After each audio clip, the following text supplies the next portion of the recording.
The Australian domestic field and track season goes up a notch with the first of the Chemist Warehouse Summer Series events. It's the Chemist Warehouse Adelaide Invitational. After a welcome return last year, Australia's best returned to Adelaide, joined by some international headlines on the new track here at the South Australian Athletics Stadium. David Colbert alongside Commonwealth Games champion. Gee, it's good to say that, Jess Stenson. Your hometown, you're the Queen of Adelaide. Welcome to you. It's great to have you along. Thank you. I'm very excited to be here, Dave, and in a bit of a different role tonight, but gee, we've got a good view of this new blue track. Beautiful, isn't it? I presume you ran here.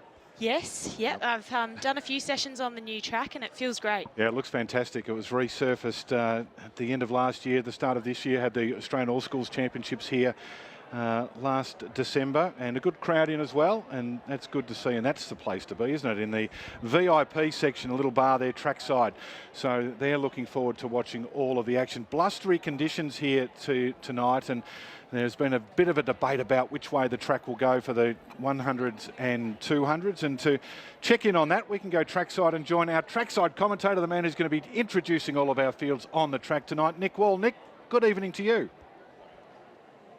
Good evening, thanks David. Down here, you're right, it is blustery down here, but the conditions still should suit the athletes. We just saw Rielle Urbacher go around in about 9:45 for the steeple, showing the wind really didn't have too much effect on her performance tonight.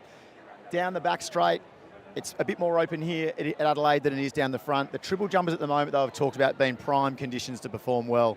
It's 25 degrees, the sun's out. I don't think you can get much better here to open the season at Adelaide than these sort of conditions. So excited for the action ahead. The weather don't think will play too much of a part, Dave. Yeah, looking forward to that. Looking forward to your interviews and also the introduction of all of our fields as we broadcast live to the stadium. Men's triple jump underway, and here's the youngster from Victoria, Glue, who is one of a pretty strong field of young athletes here. Liam Glue, coached by Owen Jones, just 19 years of age. Looking forward to seeing Julian Conley, the Commonwealth Games rep here. Aidan Hinson, who missed the World Junior Championships due to injury, is back in business as well. So quite a strong field, along with the national champion, Ore. So in comes Liam Glue, who's on the plane from Melbourne with us this morning. Great opportunity for the youngsters. So big lineup of field events. Matt Denny will be in action. In fact, we can have a look at the list of events that we've got on the menu here tonight. Interesting mix of the track and field events, 1500 featuring quite a few of our para stars. Of course, Matt Centeritz, the Rio Olympic 1500 metre champion. Men's and women's discus. Women's discus is underway. Taryn Golchevsky, three-time Commonwealth Games representative, already thrown out over 58 metres alongside Great Britain's Jade Lally, who's braced in business. But Matt Denny's going to squeeze into the tights. He's lost a lot of weight, the big man. He thinks it's going to help him. He goes into men's discus. Men's and women's triple jump. Men's 1500 we spoke about. Men's and women's 100 metres. And of course, Rowan Browning coming back to form last year. Talented women's 100 as well. Men's and women's 800 metres. Georgia Griffith in the women's 800. Men's 5,000. So that's just something to look forward to. Back to the triple jump. And this is now Ore.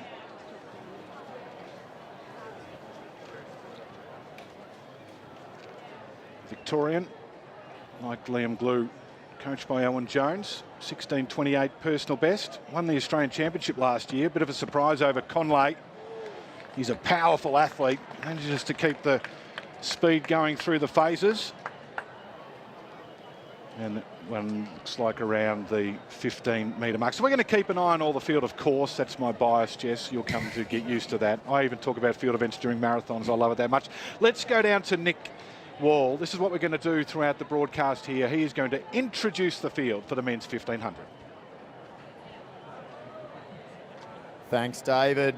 Event number 4 of the evening is the men's 1500. We've just gone live on our broadcast as well, and it's my pleasure to introduce to you in station number 1. He's your South Australian junior star. He's already got 4 A Paralympic qualifiers this season. Make some noise, Angus Hinksman. Next to him, also with 2 World Championships A qualifiers already this season, from Tasmania, Dion Kenzie. In station 3, Dylan Bosch. In 4, Jonathan Harris, another local. In 5, one of your favourite athletes. He's the 3-time Paralympian. He's got world records galore in his classification as a T46 athlete. The South Australian, Michael Roga. Station 6, trying to add to his Paralympic qualified this season, Reese Langdon. In Station 7, the pacemaker this evening, Robert Kilmire. In Station 8, Callum Burns. In 9, the Victorian on the rise, Jai Hadfield. In 10, the Queenslander, Lockie Cornelius.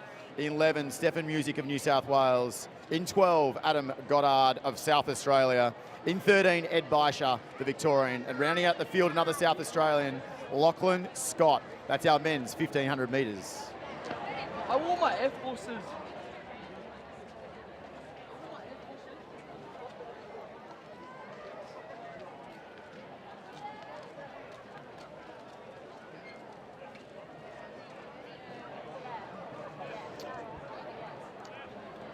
So they're underway in the men's 1,500 metres. A couple of things to look out for here. We've got 4 world-class para-athletes, and they're all chasing yet another World Championship qualifier, but also the possibility of Australian records in this event, particularly Michael Roga, the T46 athlete, South Australian, based in the ACT, coached by Philo Saunders, and he has got his sights set on his own Australian and world record of 3:46.51. The 34-year-old from Langhorne Creek originally in South Australia. And as they come down the straight for the first time, it is Robert Kilmire who's the pacemaker here, aiming to go around the first 800 in 1:58. Just behind him, Callum Burns. Roga's pretty well placed at the moment, Jess, and this is a little part of the track where they do get the benefit of the tailwind as it comes across the track. Yeah, I certainly enjoyed watching Roga break his own 5,000 metre world record at this event last year, and it'd be great to see him do it again this year. We've got Kilmire going out in 59-second laps, setting them up for about a 3:41 to 3:42. So hopefully we'll see Roga get up towards the front of that pack. Just want to close the gap a bit at the moment, doesn't he? As Kilmire leads, Callum Burns is on his tail, a gap of 3 or 4 metres back to Roga. Then behind him, Dylan Bosch. They're the top 4 as they come down the straight for the second time, and Kilmire has a look over the shoulder and asks, where are they all? And Roga just at the back, isn't he? So yeah, he probably wants to just move along a fraction. So Harris currently in 3rd spot. Yes, Jono's been in great form lately. He's a South Australian boy, so it would be great to see him get a PB tonight too. He's hanging on there at the front of that pack. So down the back straight again, and it's Kilmire who still leads. 4 or 5 metres now to Callum Burns. Then Jonathan Harris, coached by Adam Diddick, here in South Australia. Moving up on his outside is Stefan Music, the ACT champion. It's a good championships in the ACT, a lot of good results early in the season, particularly in the sprints, but Music won the 1,500 there. Roga just starting to move a bit more into his work now as he comes around the outside. Robbie's roll is finished, so the boys will have the wind now. And the bunch has tightened up a bit there. So Burns it is from Music, and then on the outside, Lockie Cornelius in the white top. Roga in behind them.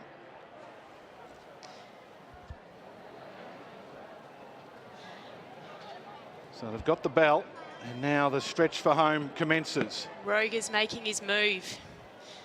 He's got a good position there, a bit of protection from the wind, and he's looking strong. So out in front, it's Stefan Music, just by a stride. Just in front of Lockie Cornelius. Now Roga just trying to get up on the inside, but there's no space there, so he's going to have to look to go past Goddard. Battle on in front. Leader hammered. Stefan Music collared at the top of the straight. This is a good run by our leader. Looking, Cornelius is going to come down to the line here, and that's a strong performance from him. And a tight finish there between 2nd and Harrison 3rd. 3:49.10, the unofficial time. for Lachlan Cornelius.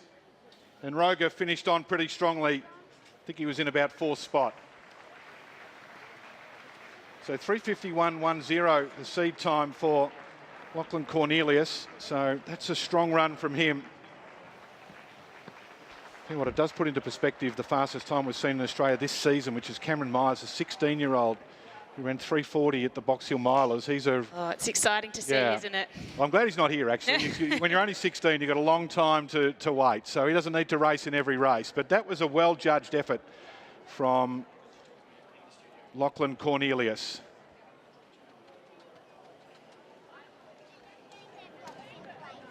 So that was a good run. We'll bring you the results as we get them, as we go through the evening here. As we go back to the triple jump on the runway, it's Liam Glue once again.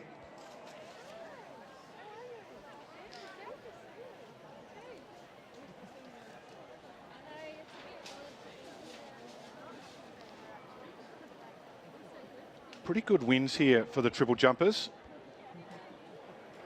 So Glue 13.73 in his opening round. Aidan Hinson leads at the moment with 16 metres 26.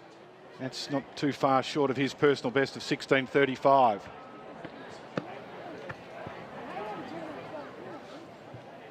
So not bad for Glue.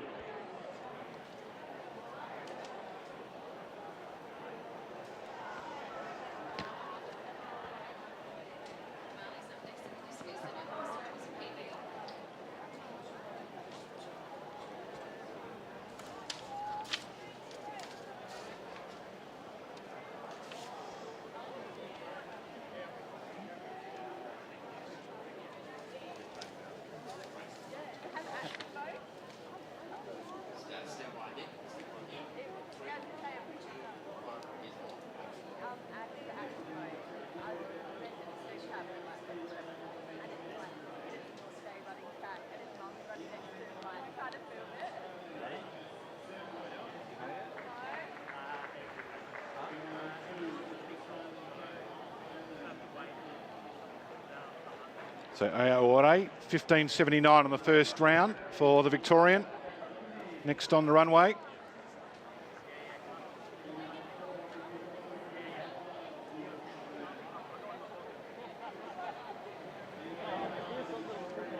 In he comes.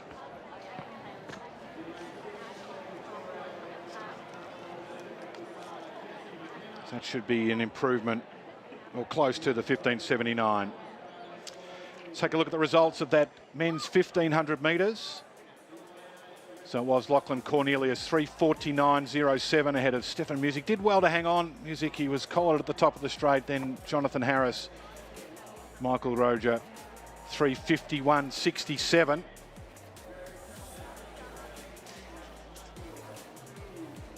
Which is not a bad run from the South Australian.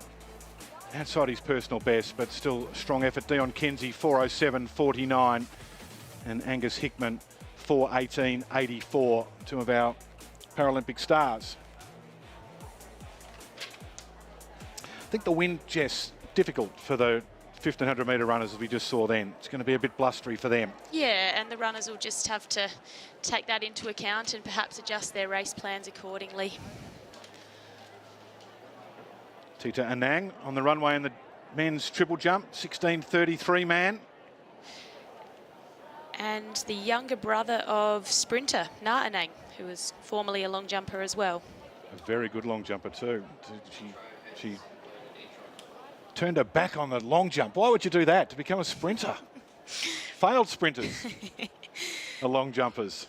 May have been due to injury. I just saw Na's actually his younger sister. Yeah, she's in action. Good to see her back. So she'll be in the sprints later on. 15.30 first round for Anang. Second jump here. Just got to wait for the right breeze in that triple jump. Get the wind behind you. Yeah, you can see that sock moving about now. There's certainly a breeze out there. So this is Aidan Hinson on the runway, and he is a very talented young athlete. Was selected for the World Junior team last year, but did his hamstring, had to have surgery. 16:35. Best jump we've seen in the Australia this year.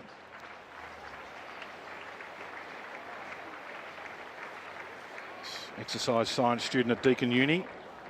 Does hold the Australian under-16 record, which was broken this year at the All Schools. But that's a good jump, close to, if not over, the 16-metre mark. So his first round jump of 16:26, that might be close to that.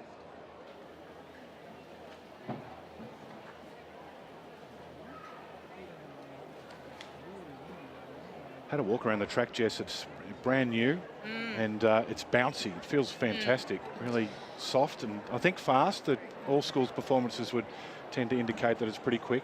Yes, for sure. Something about that blue colour too, it just makes it look bigger and grander.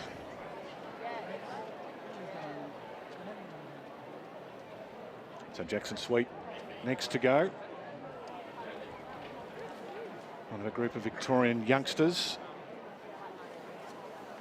That keen on his field and track, Jackson. He came to Oregon to watch the action at the World Championships last year.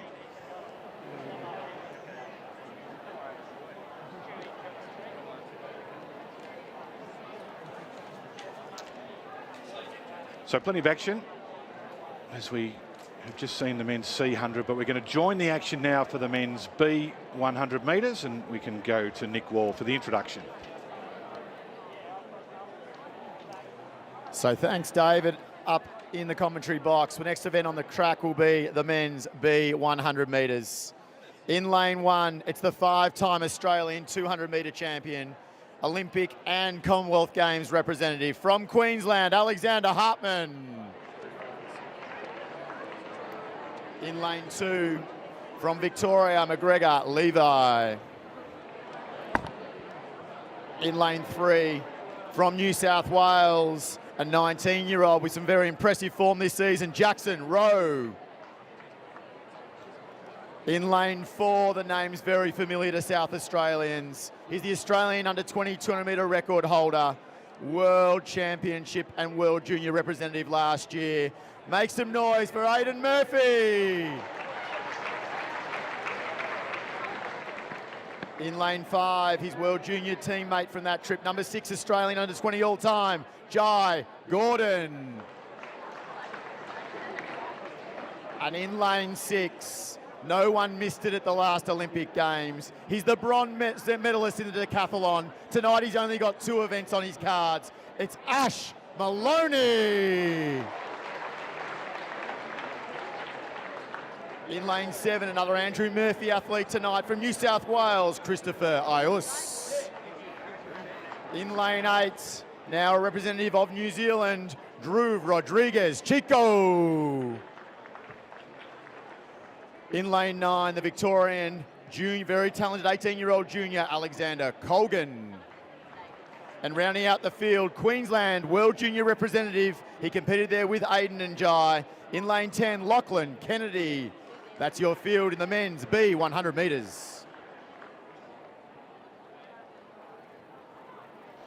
Fantastic lineup here. Mix of youngsters. Talented Jai Gordon in lane 5, 10:28. World Junior Championship rep on his left-hand side. Aidan Murphy, what a talent he is. Ash Maloney, the Olympic bronze medalist, and Drew Rodriguez Chico, the former Stall gift winner.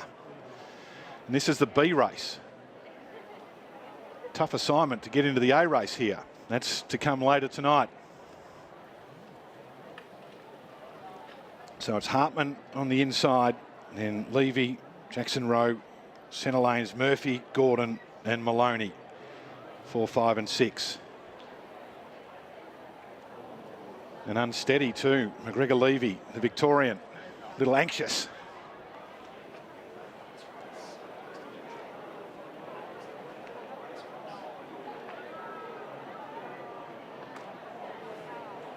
Good to see Ash Maloney competing here, so he doesn't get to run that many 100 metres, doing the discus as well.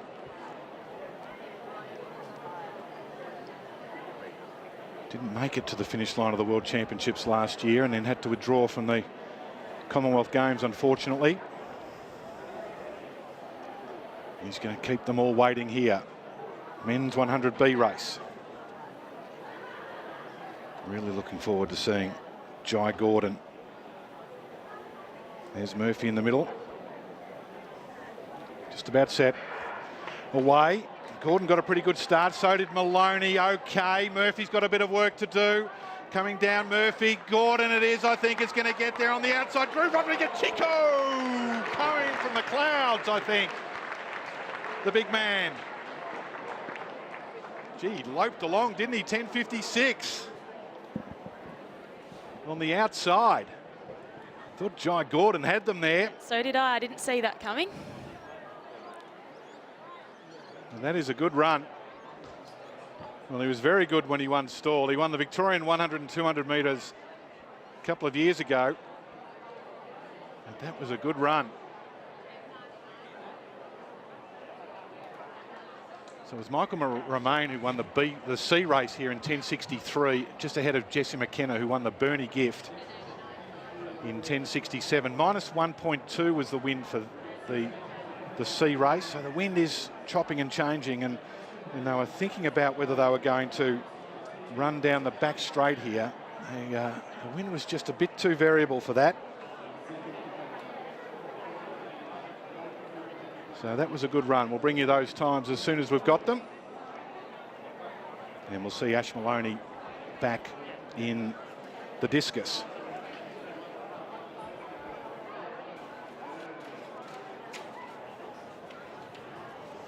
Field being introduced for the men's pole vault. Youngsters here, of course. Curtis Marshall's overseas, Jesse. He jumped in Mondo Duplantis's in Renault Villeneuve's meet and jumped 5.83. So it was a great jump from him. So he's in form. In good form.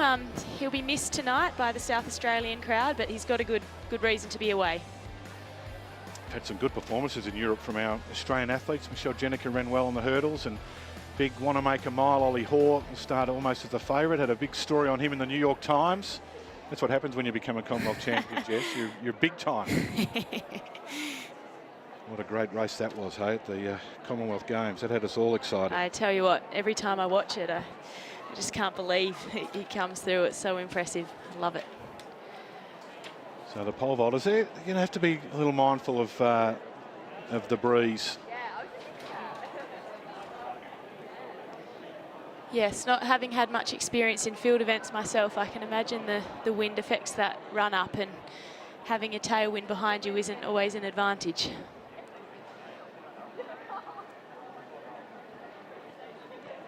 Seeing we've got the results yet for the men's B100. I don't think that they're completed just yet.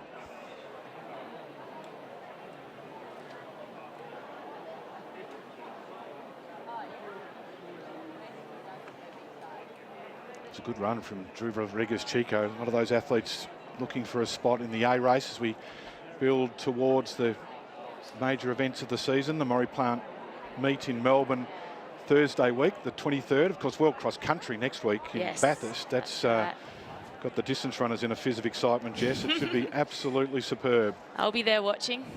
I'm very excited. Had locals Caitlin Adams and Izzy Bat-Doyle, and yes, in great form, and also Kale Mulholland, so it'll be some great viewing. Let's go down to Nick Wall. Introductions of the women's B100. So next race on the track will be event number 9. It's the women's 100 metre B race.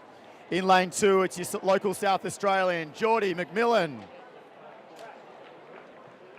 In lane number 3, from Victoria, Jessie Andrew. In station 4, she turns 18 tomorrow, Olivia Rose Inkster. In station 5, from Queensland, Hayley Reynolds. In lane 6, another World Junior representative last year, Georgia Harris.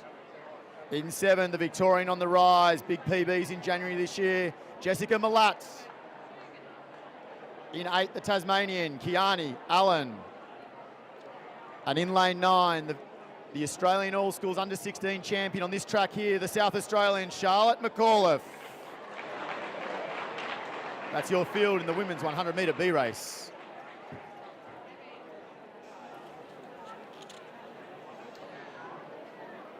So a big group of talented youngsters here. Olivia Rose Inkster in 4, coached by Melinda Gainsford-Taylor and Katie Edwards, World Junior rep, as was Hayley Reynolds and Georgia Harris.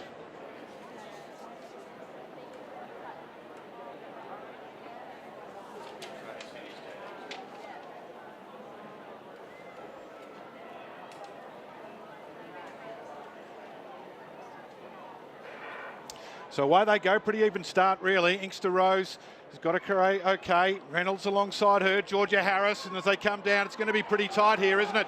Down to the line, and that's a strong run and a strong win in the women's B100 for Georgia Harris. Yes, that was a dominant performance. Well, she burst away from them, didn't she? Stretched away. Coming off 100 and 200 PBs already in 2023, so yes, on a good trajectory.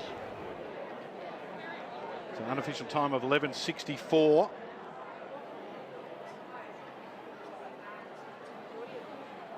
That's not too far away from her lifetime best of that 11:58. Trains with Riley Day, Queensland. So that's a good performance from her. I'll tell you that it was Drew Rodriguez Chico who won the B100, minus 2.1. That's a bit of a wall, isn't it, to run into. 10.57 ahead of Jai Gordon. Aidan Murphy was in 3rd. So Gordon 10.62, Murphy 10.66.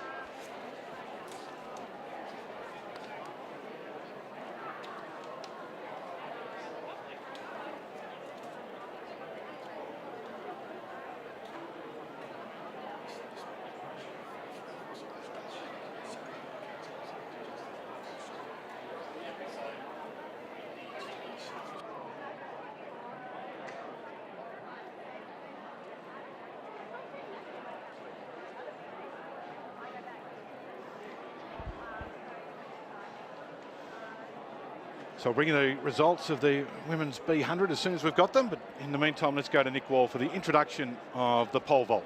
So next field introduction. Next field introduction will be event number 8, the women's pole vaults. So if you look to the infield, you'll see our 9 competitors this evening. In station 1, the Victorian with a personal best of 4:26, Alicia Kenstall. In station 2, the Victorian with a personal best of 4 metres, Grace Barth. In station 3, she spent a lot of time in South Australia, now in Western Australia, with a personal best of 4:20, Madeline Lawson. In station 4, another West Australian, Ellie Parsons. In 5, now also from West Australia, Olivia Gross. In station 6, rounding out our field of West Australians, Rafaela Corney. And in station 7, another Kim Simons coach pole vaulter with a personal best of 4:30, Jamie Scroop. In station 8, 2 of our New Zealanders here. The first one, a personal best of 4:50. She was the Commonwealth Games bronze medalist last year, Imogen Aris. And in station 9 of New Zealand, the highest vaulter in this field with a personal best of 4:65. She was a World Championship finalist last year, Olivia McTaggart. That's your field of 9, the women's pole vault.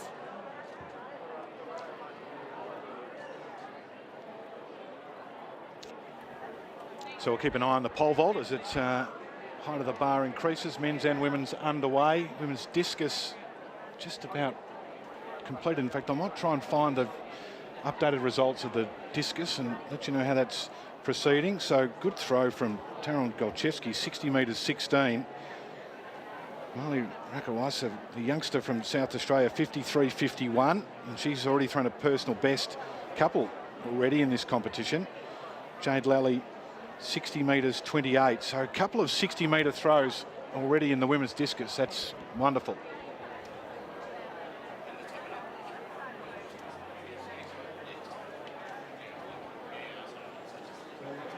In fact, that 60 metres plus from Taron Golchevsky will be a personal best for her.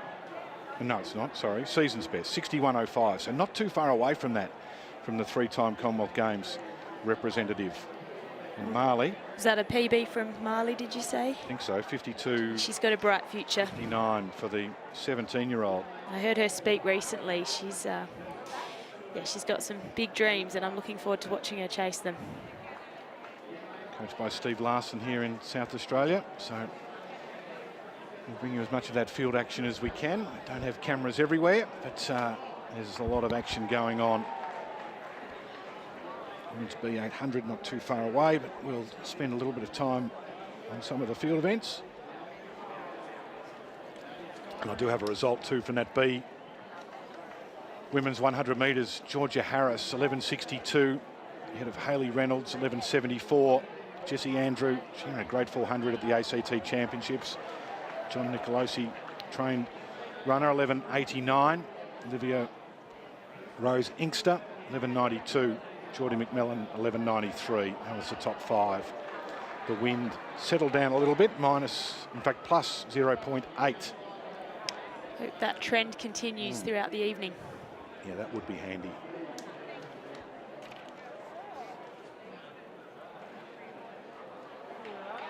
Connor Murphy on the runway in the triple jump.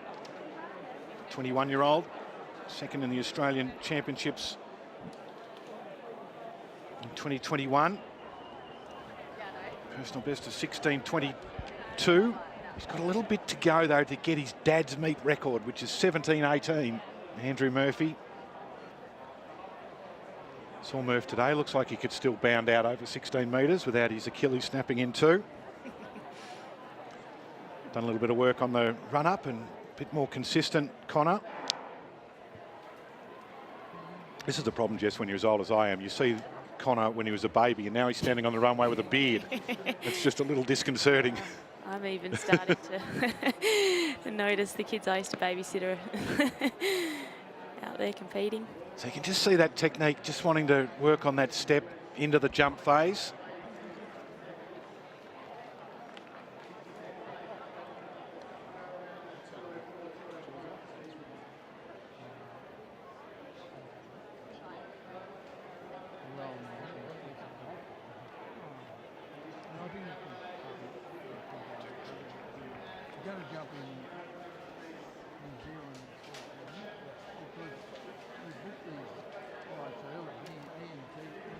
Early heights in the men's and women's pole vault. They're running right next to each other across the top of the fan here along the 200-metre runway. At the moment in the triple jump, Hayden Hinson looks like he's gone out to 16.42. If that's legal, that'll be a new personal best for him. Here's Commonwealth Games representative Julian Conley. 15.50, his best so far. So a bit of work to do for the number 1. Short approach. Looks like he's coming off a shorter run-up. Gary Bourne trained triple jumper. But that's good work from Aidan Hinson, 16.42. I think it'll be touch and go with the breeze as to whether they're legal or not. For Conley, the Oceania champion, 11th all time.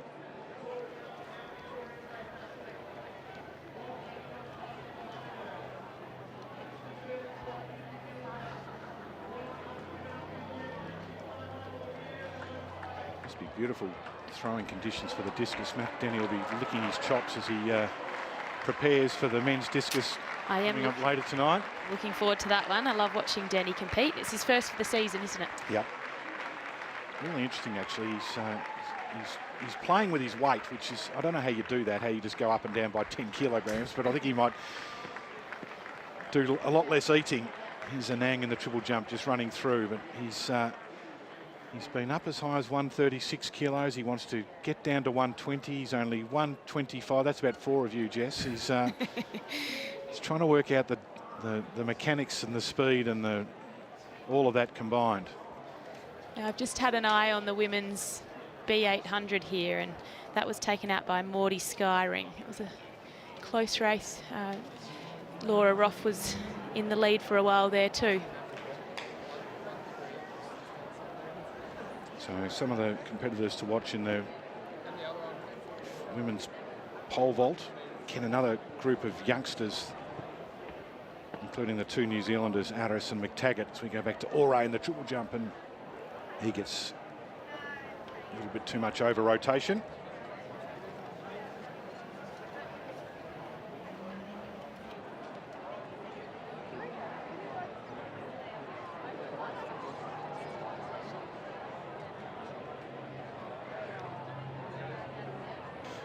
Next event on the track is the women's 800 metre A race.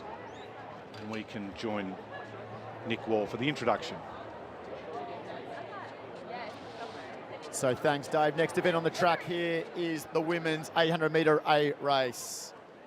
From the inside, you see Sarah Billings, the recent Victorian 5,000 metre champion with a personal best of 2:03. In lane number 2 next to her, pole vaulter turned 800 metre runner from Western Australia, Emma Philippe. In lane 4, from Victoria, form athlete this season already with a 2:02 on the board, Ellie Sanford. Next to her in lane number 4, she was a Commonwealth Games representative, multiple Australian junior record holder, now coached by Craig Mottram in Victoria. Make some noise for Keely Small. In lane number 6, World Championship, Commonwealth Games and Olympic representative with a personal best just a tick over 2 minutes, Georgia Griffith. In lane 7, our pace will be set by the local junior, Charlotte McAuliffe.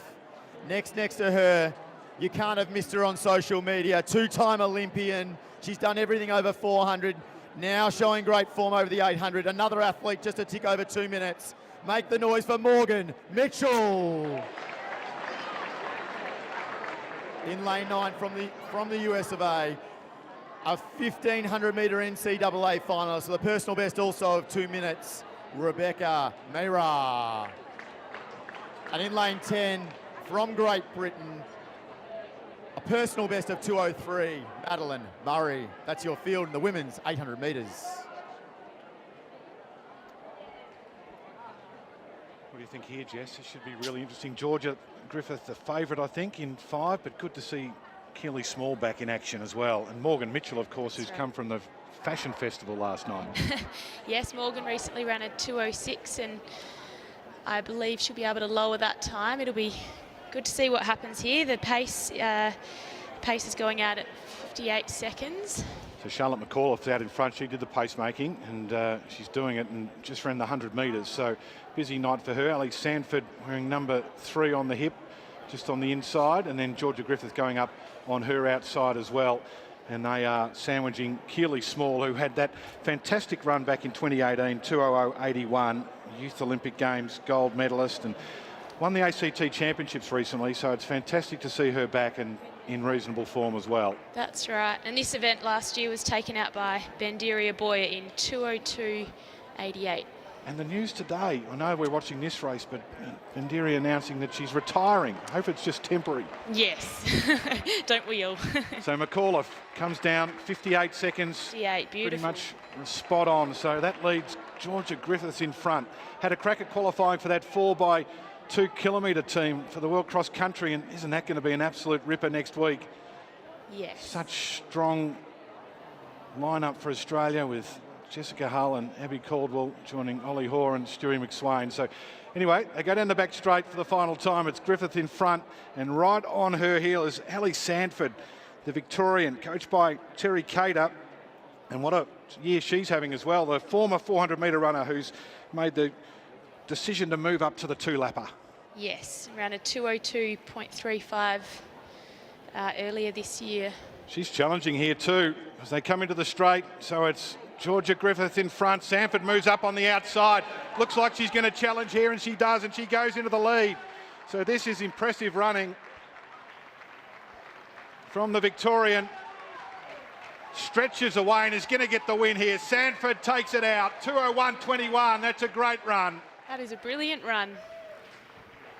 Personal best ahead of Georgia Griffith.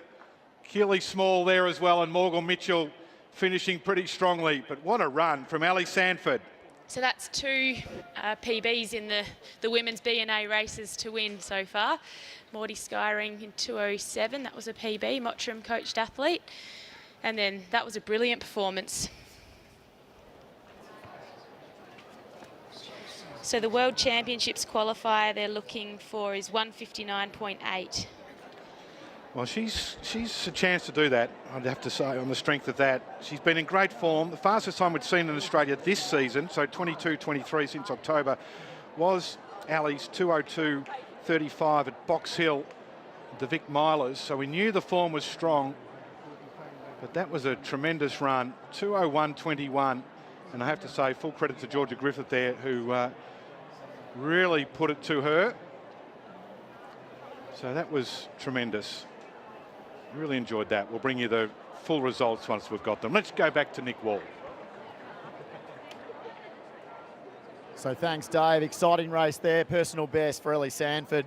We now move to our women's 100 metres A race. One of the highlights of the evening. In lane number 1 from New South Wales, in great form already this season, from Monique Quirk. In lane 2, your South Australian. She's been taking down the under-20 junior records this season. She's the big mover in Australian women's sprinting. Now with a personal best of 11:51, Lakara Stolen. In lane 3, she's made a comeback. She's returned to the track. The Commonwealth Games hurdler, Brianna Behan. In lane number 4 from Victoria, Ebony Lane. In 5, we've seen her brother go in the triple jump this evening. She's a Commonwealth Games representative with a personal best, the equal best in the field of 11:29. Na Anang. In lane 6, another Queenslander with a personal best of 11:29. Bree Masters. In lane 7, the prodigious talent from Queensland, the Bernie Gift winner, Australian junior record holder with a personal best of 11:33, Tori Lewis.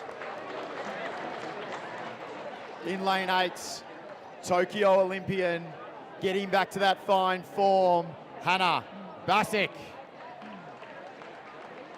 In lane 9, personal best form this season from Queensland, Christy Edwards. And in lane 10, it's a fantastic comeback story so far. We're looking to see her go quick tonight. Now based in Victoria, Sam Geddes. That's your field for the women's 100 metre A race. Thank you, Nick. Yeah, it's an amazing story. Sam Geddes, back in the sport, 3 years off, twice a national champion. Brother Jared competed in Glasgow at the Commonwealth Games back in 2014. But the main action here, well, it's everywhere really. Really looking forward to seeing Lakara Stolen from South Australia. South Australian under-20 records recently from Tanya Van here. Masters, Lewis and Bassick, 6, 7 and 8. Away they go, and Ebony Lane got a pretty good start. The 2-time Stall gift finalist, Nara Nang on her outside. Bree Masters, Tori Lewis. Now it's a Nang taking over, and she's going to take this out. Impressive. Nara Nang just in front of Bree Masters and Tori Lewis, 11:40. Well, good to see Nara back as well. Rio Olympian in the long jump, as you talked about earlier, Jess, 11:29 personal best. But has had some injury issues. Ran in the Commonwealth Games in the relay, of course. But that was a good run. It certainly was. I think Nara would be very happy with that one. Had a fantastic ACT Championships. Connolly looking forward to seeing her in Melbourne in a couple of weeks' time. A lot of these athletes will be back for the 200. Tori Lewis had a great series of races down at Tasmanian Christmas Carnivals. But that was a good run from Nara Nang. Thumbs up for the 27-year-old, coached by Gary Bourne.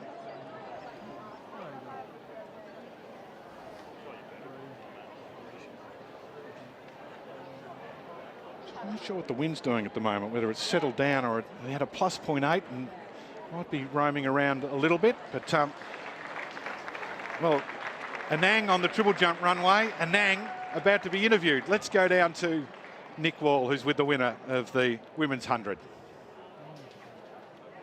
Thanks, Dave. Your brother's just jumped on the triple jump there. Dave was disappointed before. He said, who would give up long jumping for 100-metre running? But you're showing that it's a good decision. Yeah, it wasn't my choice, but I'm really enjoying the 100 metres and learning how to become a sprinter. It's been a lot of fun. Now, back on the track tonight, you did the beachside gift recently on the grass. Do you find the conditions here in Adelaide fast? Oh, it was beautiful. I mean, would have liked it to be a bit hotter, but that's just the Queenslander in me. But it's been a lovely night and they put on a good comp for sure. So 11:40 in some squirrely conditions. Queenslanders 1, 2, 3. Are you excited about the prospects of our Australian relay team coming into the future? Because we've got some super talented sprinters now at the moment. It's absolutely incredible the depth we have at the moment. So many girls are running really quick, so you've got to fight for your spot, but it keeps it entertaining and fun. So yeah, I'm excited to see what we can do in the relays for sure. Well, Nah, thank you very much. The crowd, big another round of applause for your winner of the women's 100, Nah Anang. Well done, Nick. That's a big run too from Nara Nang, because 11:39, it's the fastest in Australia this season. ACT champs was wind assisted, Ella Connolly running 11:21, but that time of 11:39, minus 2.4, Jess. That's a wall to be running into. So hopefully it dies down a little bit here for the men, because that is strong. So Tori Lewis is in second, 11:46, and Bree Masters third, 11:48. Let's go back to Nick for the intros for the men's 100. Thanks, Dave. We've now moved to our men's 100 metres. It's the A race. These are the fastest men in the country. In lane number 1, he's the Victorian. 10:23 is his personal best. Jake Penny. In lane 2, he was a bronze medalist at the World Junior Championships. Australia's only have a second medal in that event. He's from Queensland, Caleb Law. In lane 3, he shot to fame on this track in 2014. It was on the back straight here in Adelaide. He's a personal best of 10:12. Make some noise for Jack Hell. In lane 4, another Tasmanian. Fastest in the field this season with a 10:21. Commonwealth Games representative. Winner of the stall gift in 2018. Jacob Despard. In lane 5, there's a lot of debate about what his haircut should be described as. His personal best is 10.01. Only one Aussie has ever run faster. 6 times he's gone sub 10.10. Commonwealth Games finalist, Olympic Games semi-finalist. Make some noise for Rowan Browning. Next to him in lane 6, World Junior Commonwealth Games representative, the Australian under-20 record holder, Jake Doran. In 7 from New South Wales, another one of our Australian relay runners, Joshua Azapati. In lane 8 from Sierra Leone, Olympic Games runner in 2016, Ismail Dudu Kamara. In lane 9 from Queensland, personal best at 10:26, Anas Abu Ganaba. And in lane 10, another Andrew Murphy athlete from New South Wales, Carl Curry Ewings. That's your field in the men's 800 metres. Great line-up here for the 100. Defending champion here in Adelaide. Rowan Browning goes in lane 5. But full credit to all these guys for fronting up. This is Browning's first race of the season, Jess, and well, he's not hiding, that's for sure, because they were super fast at the ACT Championships. That's right. It'll be pretty exciting for the South Australian crowd here tonight to watch this one. So Despard in 4, Browning in 5, Doran 6, has a party 7. Law, the junior champ, in the inside. Away they go. Browning's got a good start here. In fact, he's running very well. Doran just in front now. Browning starts to move into his work and he says, hello, I'm back in business. 10:26. That was impressive. He likes Adelaide. He likes this track. He does. And the flying mullet is back to business. That was impressive. Yeah, how smooth was that? Back end of the race, was very impressive indeed. Jake Doran, the national champion, got off to a good start. But that was impressive. And as you do, you just go and shake a few hands after you win. The fans are out in force.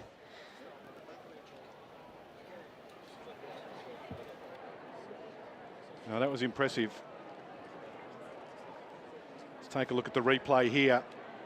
It was stacked this field. We'll see a lot of these guys back. Of course, Browning getting ready to match up against the world's fastest man, Fred Curley, in Melbourne.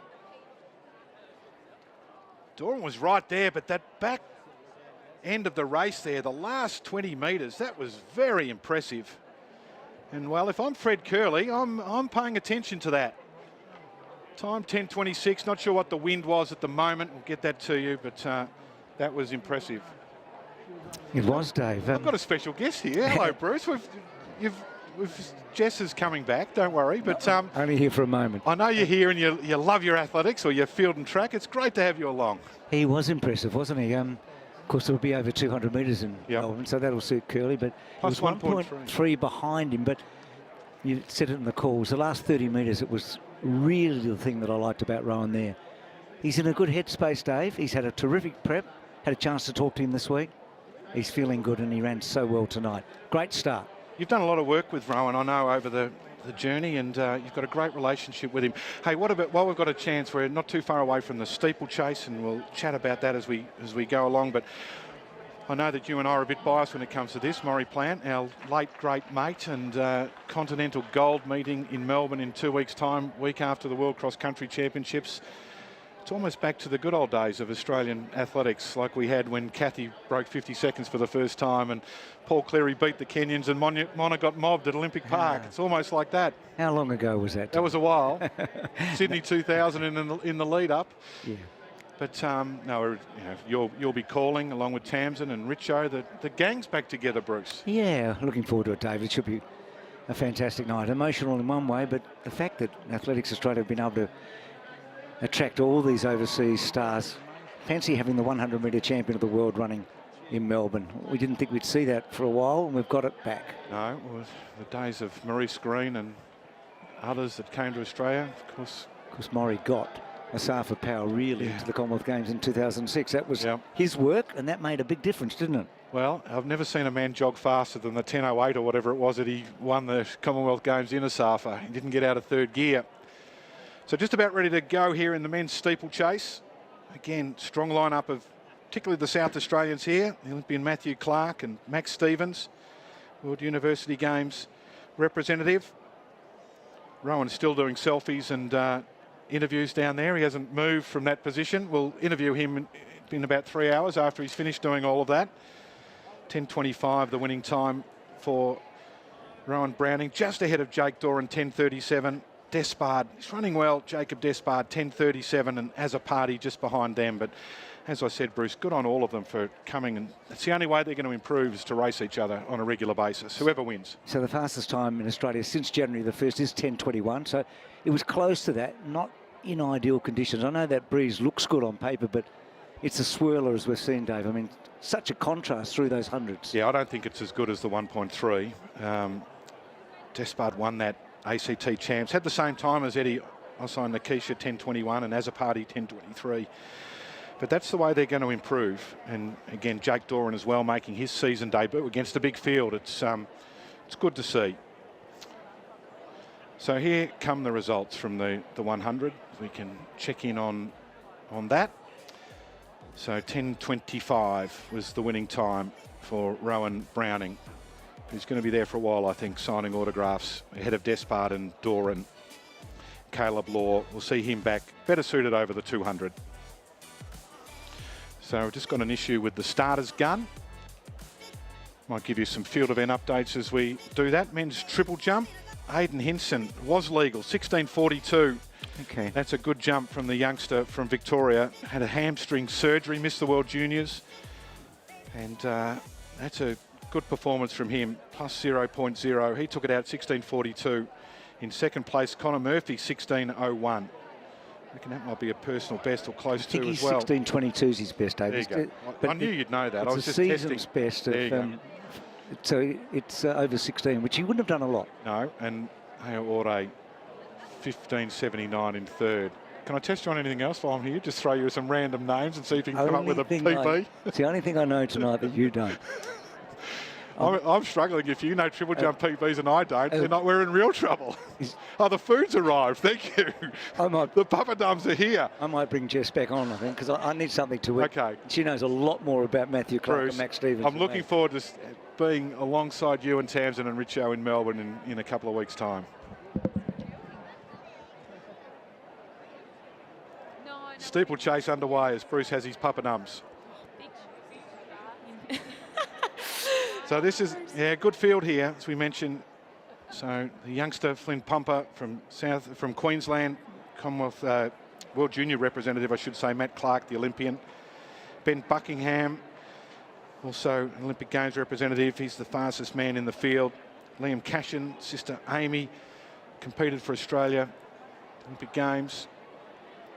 Max Stevens, we talked about before. Adam Digg, trained runner from South Australia, won the Australian title in 2019. And John Gay from Canada.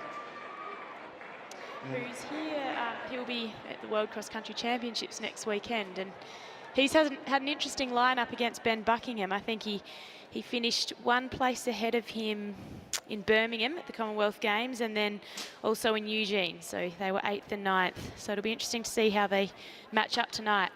I think, in fact, every time they've run, they've finished one place in front. The Canadian, and as we mentioned, he's in the Canadian 10K team for the World Cross Country Championships. One of those athletes arriving across the weekend before heading up to Bathurst. I think it's going to be 36 degrees there one day next week. That's going to sort a few of them out, isn't it? Yeah, I think they'd be madly trying to work out their heat training protocols. I reckon. Pre-cooling. So we've got Max Stevens in the lead here. Then followed by Gay and Matthew Clark. Buckingham with the little ponytail just behind him. So that's the top four. So come down with 6 to go. Meet record here. I love looking at these meet records. These events, of course, the domestic season's been going for a long time, but Peter Noel from Queensland back in 2003, 8:32. And with all due respect to Sean Killer Crichton, I reckon it's time that his Australian record was broken. 8:16.22 from 1993. He's had enough. There's a fair carrot there with the World Champs qualifier being 8:15. Yeah, that is tough, isn't it? But if we can have someone break Deke's marathon record, I reckon Sean won't be too upset if he loses his steeplechase record. Then we'll work on Peter Norman's. We'll just go through the years and see if we can get some of these brilliant old Australian records off the record books. But this one's a chance, I reckon, the steeplechase, because we've got this good group of athletes. If they can get in the right form at the right time. And of course, Max Stevens in front here, followed by the Canadian Gay, then Buckingham, Clark, and then hot on their heels is Liam Cashin. Runs in everything, Liam Cashin. If the gun goes off, even if he's walking the dog, he starts running. He runs cross country, he does milers meets, he loves it. He's currently in 5th spot. Pretty tough conditions, Jess, isn't it? I know that you do a lot of running around here. It's everywhere, isn't it? It's still swirling around. There's no sort of consistency to it. The difficult thing is that, you know, I walked around the trail like a jockey walking the track before a race meeting. When it blows up, it kind of hits you and knocks you a bit. It's quite a fierce breeze, even though it's not that strong at times. But I think they're about to hit the brunt of it right here, but at least they have got a bit of a pack working together. So over the water jump, and it's the Canadian who leads by half a step. Buckingham in second, then Clark. Cashin moving up into third, followed by Stevens. And then behind him, in the all-white colours of the Sydney University Athletics Club, Joe Burgess.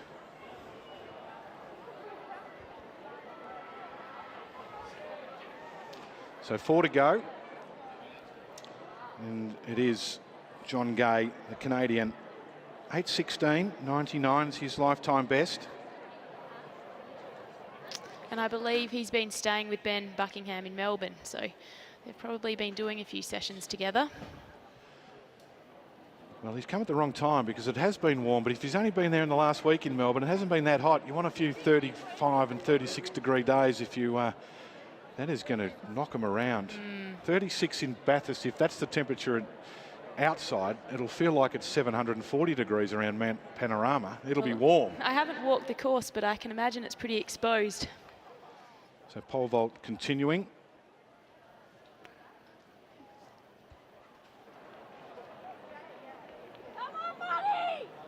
Height of the men's bar is up to 5.21.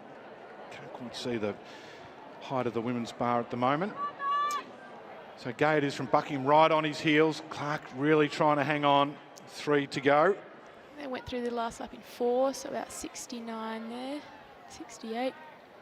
Bit of a gap back to Cashin and then Stevens, followed by Burgess.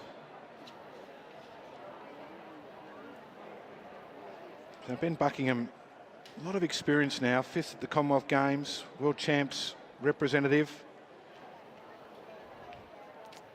Of course. That's right. We've had Matt Clark at the 2020 or the 2021 Tokyo Olympics, and Max Stevens has just narrowly missed out on a few of those national teams. So certainly got good calibre of athletes in this race, and we've got a very dominant breakaway there of 3 runners. So when I was preparing for this steeplechase today, my mind went back to the great South Australian steeplechaser as Ben Buckingham goes into the lead.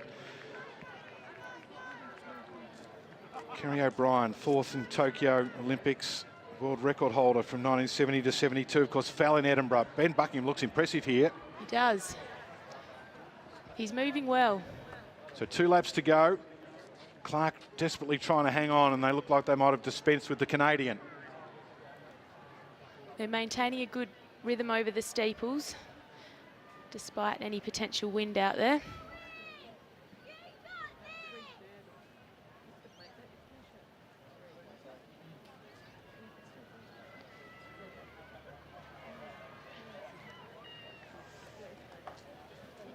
So 600 metres to go. He's looking strong, but Clark is hanging in there. He's not letting that gap grow too much.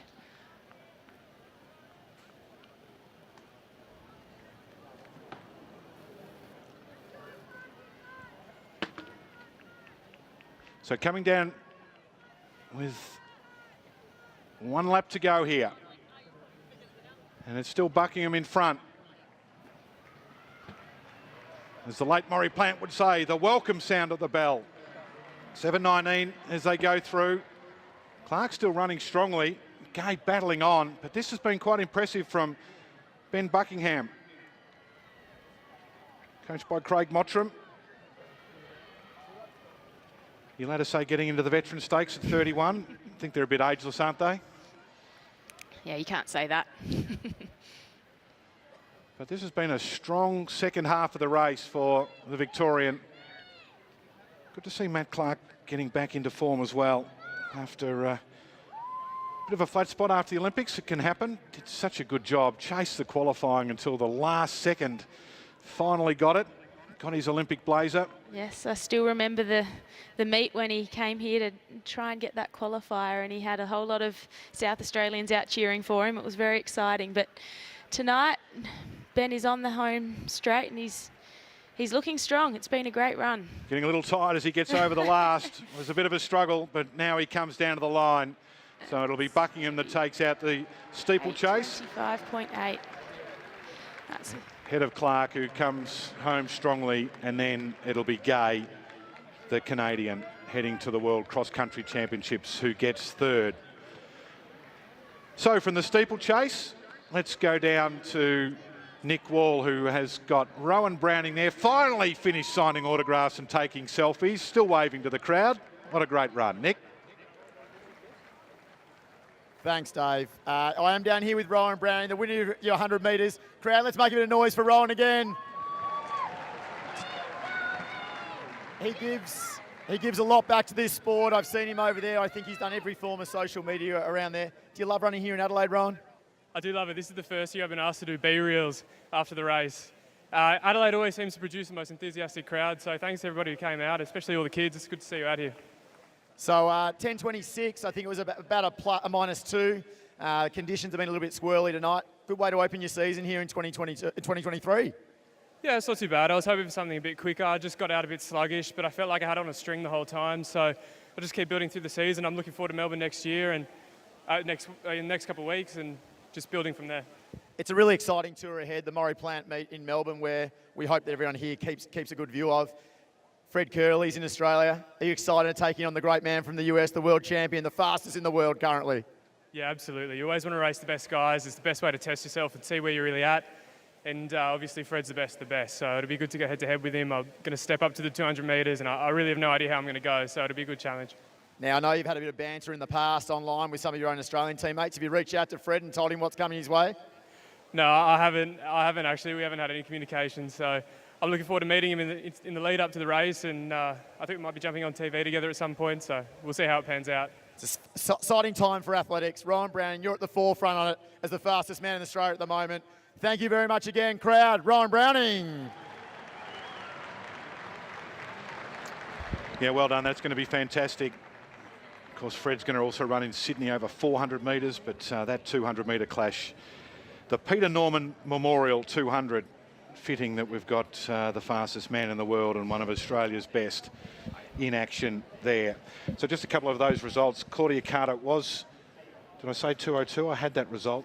Oh, skyring in the 800. 2:06 it was, yes. Jess. Yep. And Georgia Harris, 11:62 in the 100. So javelin, and discus, I should say, women's discus just about completed. We'll have a look at some of the highlights there shortly. Men's discus about to be introduced.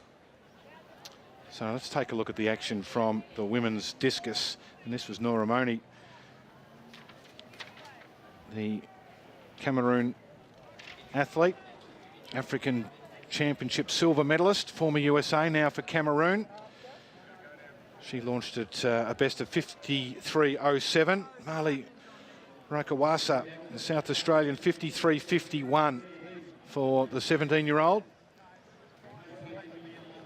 Golchevsky, I reckon she'll be absolutely thrilled with her 60 metres 16, just short of her lifetime best from 2021. Broke her leg in 2021 playing soccer. She loves to do both, and it's taken her a while to get back. And Jade Lally, took her a while, the Commonwealth Games representative, based in Brisbane now, won the Australian Championships in 2022. Bronze and silver from the Commonwealth Games. So the results there, it was Lally who won, 60.28 ahead of Golchevsky and the youngster from South Australia, Waika. Women's discus action. Bit going on, Jess. There is. I might need Bruce back. We've got the results in for the men's 3,000 metre steeple as well. So Ben Buckingham first in 8:25.8, which is a very strong time, and I think Matt Clark with his 8:29.9 would be very happy as well tonight. Yeah, I think that's again, the conditions affecting that, I reckon. It's breezy. Ken Sol on the runway in the women's pole vault. 19-year-old from Victoria.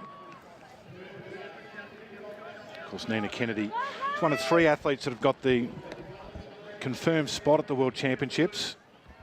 2 world champions in Eleanor Patterson and Kelsey Lee Barber confirmed their spot.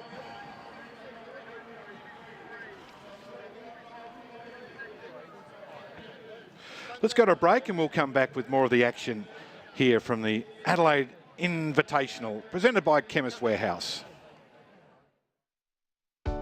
We know it's important to stay hydrated and that 8 glasses of water per day is recommended.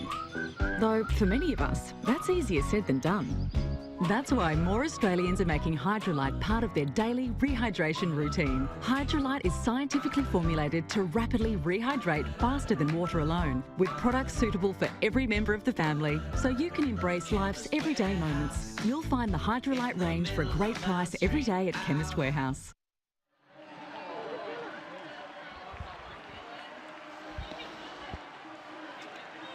Discus being introduced, and Jess Stenson is off her feet because Dylan is running, and he's just dipped at the line. He's finished second in the B800. That was a good finish. It was 149.97. Yes, and Jack Atherton, who just won that, is one of my training partners, so good to see him get the win. Here's the field for the men's discus. The youngster from South Australia, Darcy Miller, World Junior Championship representative, Australian Junior Champion. Lachlan Page from South Australia as well. Then Matt Denny, what a performer he is. Commonwealth Games champion, 4th in the Tokyo Olympic Games. Great record, 5-time national champion. Ash Maloney, the discus, not his strongest event when it comes to international track and field, but when it comes to putting 10 of them together, he is just about as good as it gets. Guy Henley, the para F37 competitor, and Jackson Malor. So again, great to see Ash Maloney out here testing himself in these events. And for Denny, what a record he's putting together. We talked about his weight before. I know that this is a sensitive subject for many, but he's actually actively putting it out there that in Tokyo, when he threw 67.02, he was at 126 kilograms. In Birmingham, he went up to 135. That's enormous. He threw further. Now he's at 124, and he wants to compete at 120. Losing 4 kilograms seems like a lot to me. You should speak to the jockeys. Well, yeah, well, 400 grams is a lot to them. I got on a plane with the jockey who was riding, female jockey who was riding in Adelaide today, and she didn't eat what I had on the plane, Jess, that's for sure.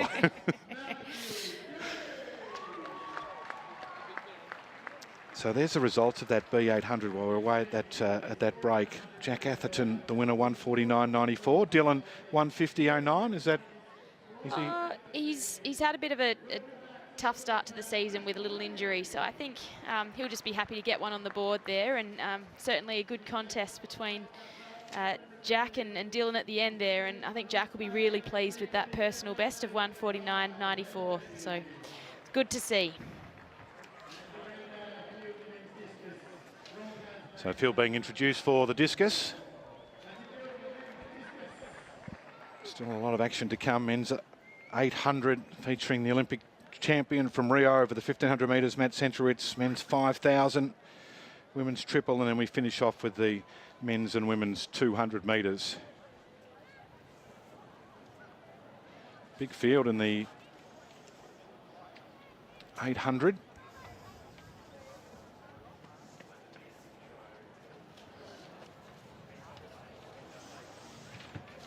So let's go to Nick Wall, who's been a busy man tonight with the introduction for the men's 800. So our attention moves back down to the track again. We just saw them go fast, the locals over the 2 laps. What will they do here in the men's A race? From the inside, your South Australian setting the pace this evening, Brett Fisk. In lane number 2, he's a Queensland World Junior representative. He's competed for Australia also in triathlon, Peyton Craig. In lane number 3, he from the ACT in a great vein of form already this season with a personal best of 147.19, Riley McGowan. In station number 4, it's the Ben Lawrence coached athlete, former World Junior 800 metre semi-finalist, Luke Boys. In lane 5, looking resplendent tonight in that new bodysuit. He's a New Zealander, but he lives here and trains here in Australia, Brad Mathis. In 6, he was the fastest man last season from New South Wales, Jai Perrott. Next to him with hip number 7 on his leg, he's a world indoor. He is the Olympic 2016 1500 metre champion. He's a regular visitor to Australia with a lot of friends here. Tonight, let's make some noise for Matthew Centrowitz.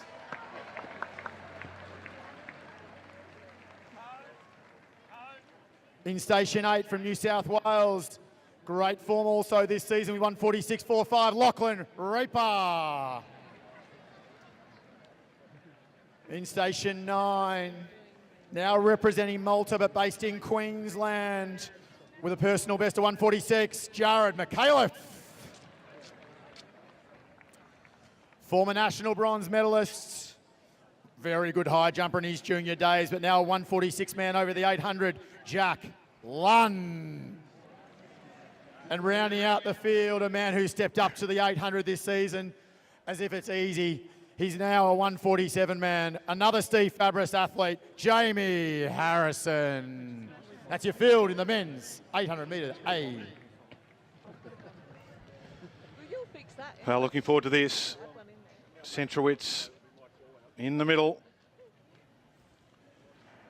So away they go. On the inside it's Fisk and then Peyton, Riley McGowan in 3 league boys. Brad Mathis, Chai Perrott. He'll be able to say that I stood on the start line against an Olympic champion. He shares the lane with Matt Centrowitz, then Raper, McAuliffe, Lunn and Harrison. And the pace is on as they go down the back straight, Jess. Yes, Fisk is aiming for about a 51-second first lap here, and gee, it's an exciting field. We've had a whole lot of boys go under 148 at the ACT champs the other week, so this could be won by anyone.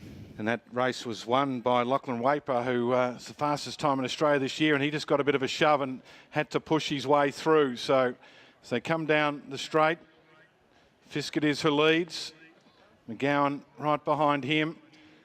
And Centrowitz saw him in a cafe this morning. He said that he was just going to have to hang on as best he could, and he's doing that because he's right at the back at the moment.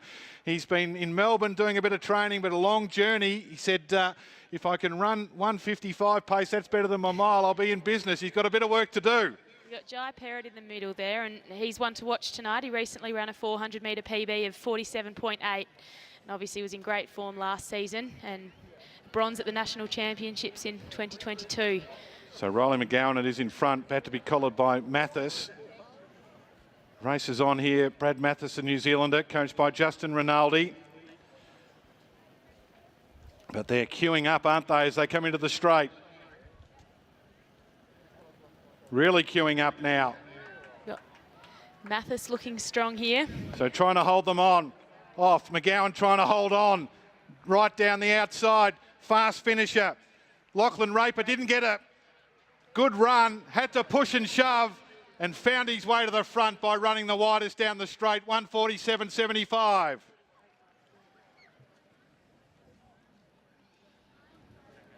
Well, that was a strangely run race, wasn't it? It was on, it was off. And they bunched up, and then, so this race was won last year in 147.14, and they weren't far off it. Well, Raper had that good run at the ACT champs, 146.45, and it shows that form strong, but I was impressed with the finish, Jess. He was able to recover after copping the check right on the first 200.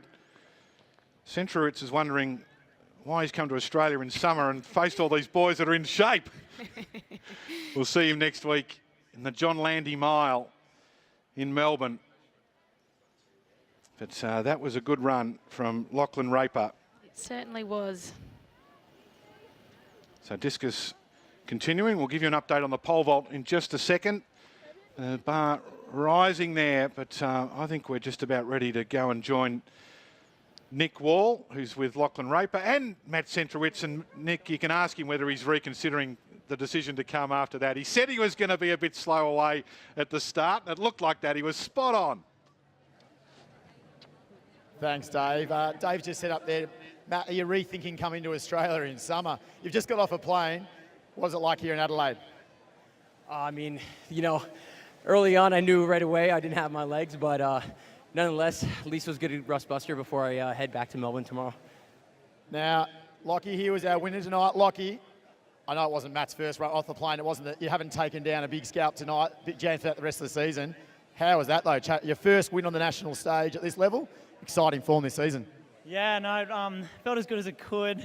And it's, I guess, taking down the Olympic champ from 2016, I'll take it. But yeah, it was a bit of a rough race, and I just sort of wanted to race this one rather than time trial. So it's good to, yeah, get the win. A lot of exciting things going on in your stable up in New South Wales with Ben Liddy. Real good, exciting pack going on. We can look for a lot more this season. What's the goals this season? Well, yeah, I think definitely world champs would be awesome. But at the moment, I'm definitely taking it one race at a time. So Melbourne in a few days' time, or a bit over a week, which will be great. So yeah, I'll just take it one race at a time, see what happens. Now, Matt, we're honouring the great Maurie Plant at Melbourne, where you're running the mile. Are you excited about joining Fred Curley's in Australia? Australian athletics is really on the world stage at the moment, exciting. Have you been watching it from a distance? Yeah, a little bit. You know, Australia's been on the come up in the middle distance races last year with Stewie, Ollie, all these guys today. So it's been exciting to watch. You know, these guys take on a lot of the Africans who've been dominating for years. So just happy to be a part of it, and hopefully I can put on a little better showing. Now, maybe tonight, was it the lack of Garran Burren's lucky shorts out here tonight? Was that the problem? Oh, absolutely, yeah, for sure.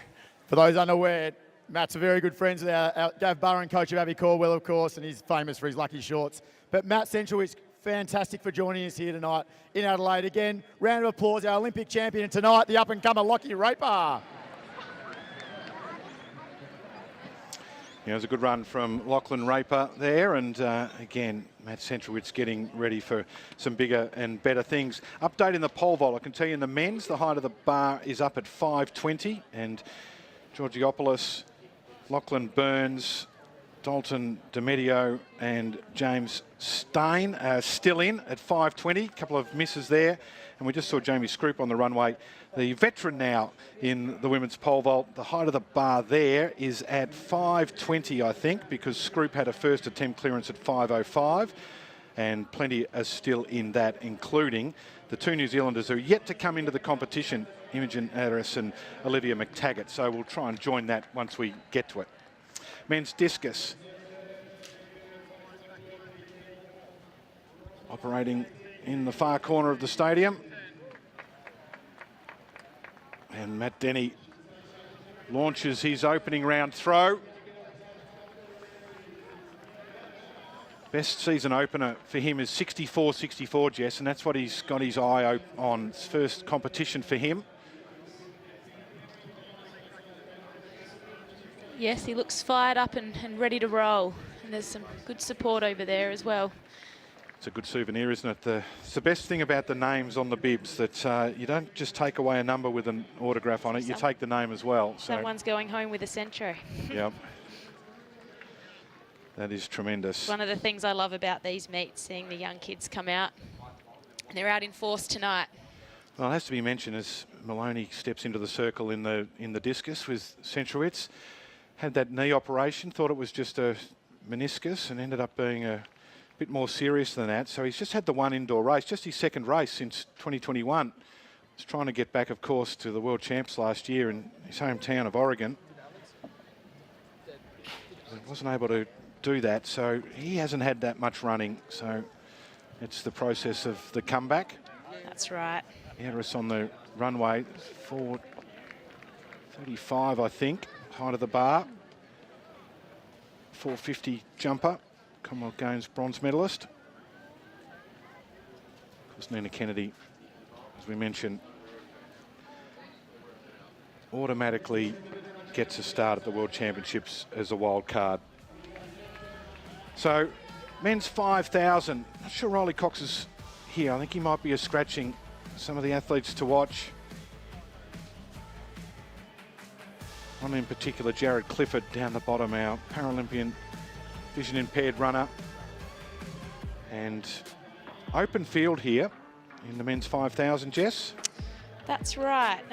We've got Yoshida as probably the favourite, but a lot of Aussies around that standard. And Jude Thomas as he sort of graduates from juniors, and Callum Davies as he moves up to the 5,000. It's going to be a very interesting one. So we've got 18 starters here. 12.5 laps, men's 5,000. Then we finish off with our 200 metres, of course, women's triple jump. Give you an update on that once we've got some jumps underway and the pole vault getting to the business end. And the breeze, I think it might be dropping a little bit, Jess. It's been great conditions here in Adelaide the last few days, warm and not much breeze, a little cooler today. It's always the way here, just you get to this time of the night and it drops down, so it's perfect for this men's 5,000. And hopefully we'll see Jared Clifford perhaps take his own Oceania Australian record of 14:12.7. Very complicated, that, by the way. He's got the Australian record at 14:04 and the Oceania record at 14:12. So we're going to keep an eye on 2 times there. Yes. And the reason is that no drug test when he broke the Australian record in Townsville. Sometimes you do it in an interclub meet and you don't have the access to everything you need for the higher standard record. So we've got 2 different ones. Confused me for 2 hours today, but I finally worked it out. Results just as while we wait for this to get underway. The 800, Lachlan Raper, 147.73. Riley McGowan, 147.88. And then Jared McAuliffe, 148.05. Centuritz down in 156. He said if he ran 155, he'd be happy. So he wasn't too far out. Particularly if you add the sort of the wind handicap there. Probably shouldn't have had the breakfast burger.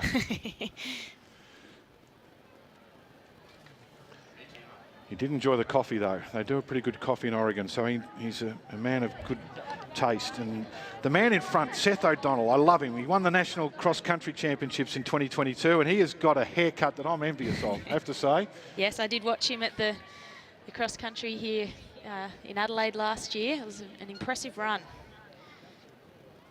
We've got Lachlan Scott, a pacer, coming to the front here. We've got a couple of paces here with Sperling and Goddard as well. Yes, so they're the front 3 there at the moment, and Seth tucked in behind.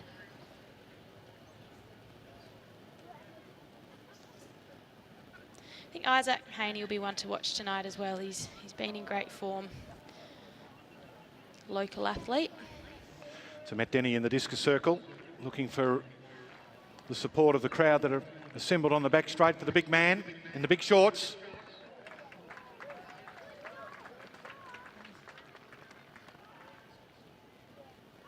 And he winds up, and that is flat, and it is approaching the 60-metre mark. Might be right on. It's pretty close, wasn't it, to his first one?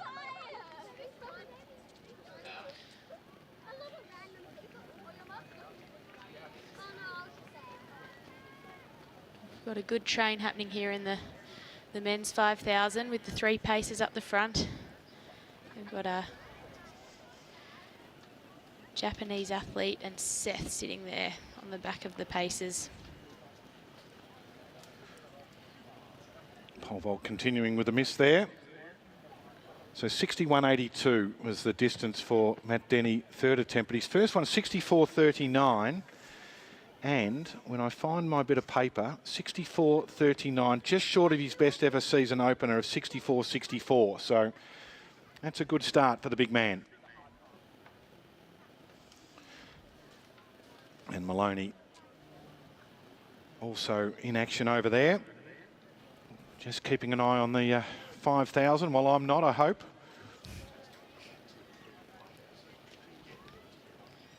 So that throw of Denny beats his own meet record from 2016 of 62.15. So he obliterates that. So that's a victory already. Big guy, well done. So our paces tonight are hoping to go through in 65 seconds per lap, up to 2,000 metres, which is about 13:30 pace. So the rest of the field is on them. And we've just had Scott drop out.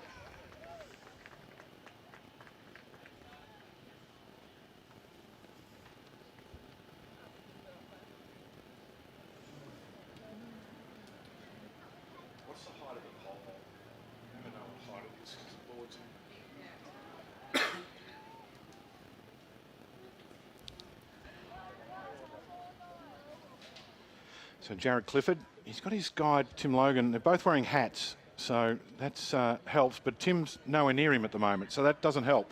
Hard to be a guide if you're 35 metres behind. Tough job being a guide. It is, particularly when you're as good as Jared, because you need a good runner to be able to keep up. Doesn't always have the guide, but he's regular man when he needs it. So Goddard it is who leads 5,000. Pace is still there. And Donald, those locks, they are magnificent, no doubt about that. Gee, it was exciting. He loved it, didn't he, when he won that Australian cross-country title. He's a bit of a cult figure, and that run down the stretch was fantastic. He showed a lot of grit that day. Yep. It was muddy out there, and they were slipping and sliding, and he just embraced it. So 420 is the height of the bar in the women's pole vault. Said 4:35 earlier. That'll be the next one.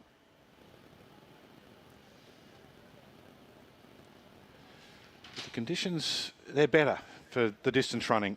Yep. And hopefully a little better for the 200s, which we're going to conclude the program with tonight.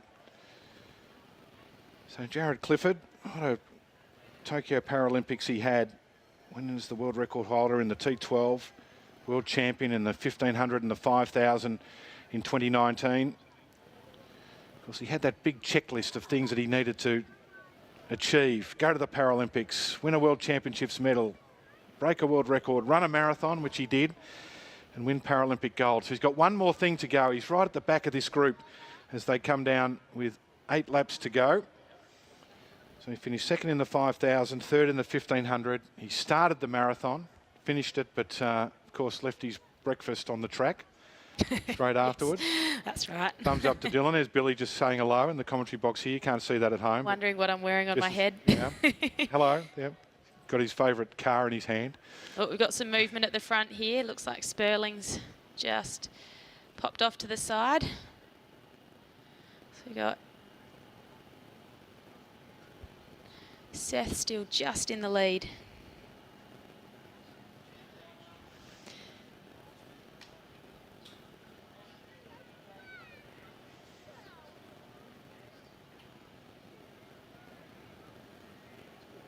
It was an exciting race, this one, last year. I remember Sam McEntee won in a kick down in 13:36 over Jack Bruce, who is also out there tonight. Michael Roger broke the world record, didn't he, in his category? Did. That's right. So we got Bruce there in 4th, just behind Isaac. So Scrooper miss in the pole vault. And Yoshida leading the pack now. And Clifford's hanging on there at the back, which is, I think it's a good spot for him. He can just trail them around. Still a bit to go, 7 laps remaining. And yeah, there's no movement from that windsock now, so I think it's pretty perfect out there. Maloney in the Discus.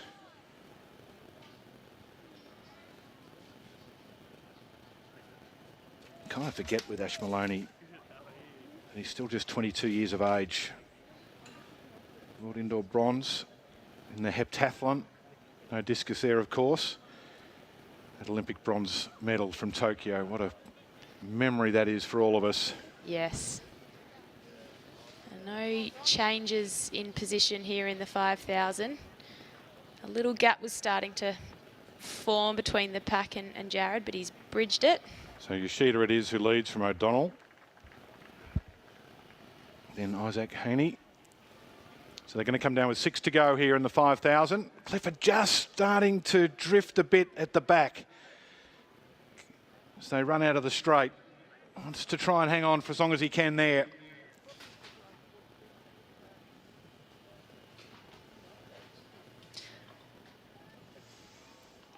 He keeps on working back up to it. He's fighting.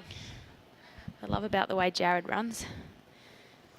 So Seth O'Donnell, the Victorian, coached by Sean Williams. He seems to like Adelaide, Seth. Does, got a good record here. 13:54 is his lifetime best.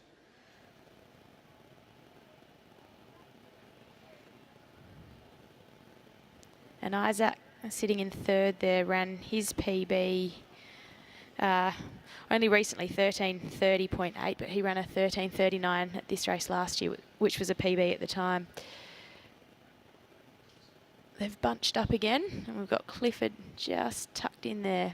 He's got back on Jared right at the back, so that is good news. Yoshida has given up the leading position for now. Bryce starting to move his way a little more forward as well. Hard to miss him in the colourful shorts, currently in 4th spot.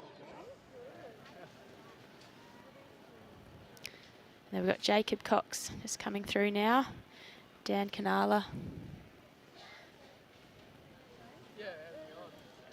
It's a New Zealander in the pole vault, Imogen Ayres. 450 is her lifetime best, so 420 you would think is well and truly in her capabilities. Men's bars at 5:30.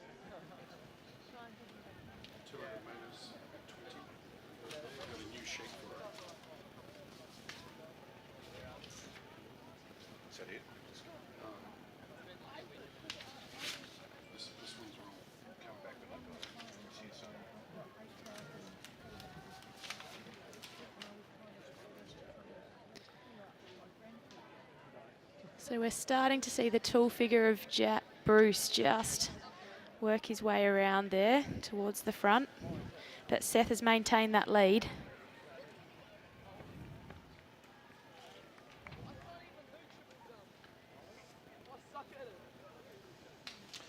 Well, they've 4 laps to go in the 5,000. Let's go to Nick Wall with an update on the women's triple jump. Thanks, Dave. And in the triple jump, we've just seen Kayla Cuba go 13.78.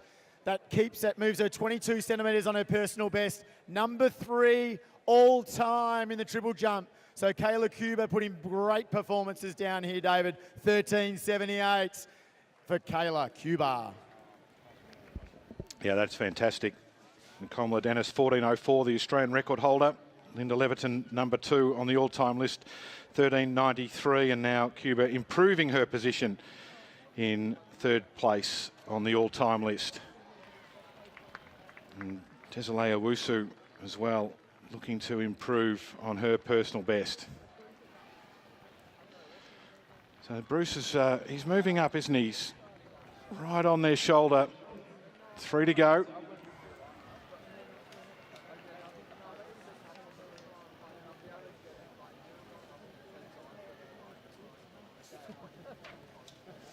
So Donald it is still who leads here in the 5,000. Yes, he's been strong from the front for most of the race so far, but you've got Isaac right on his shoulder and then Jack just coming around the outside. And the Japanese runner still there as well, Yoshida. Personal best over 10,000 metres in December, so he's been in strong form. And the big man right on his outside. Jack Bruce, trained by Collis Birmingham. And as they come around the bend, I think we're just seeing a bit of a change of the lead here. So Haney now challenging, going to have 2 laps to go.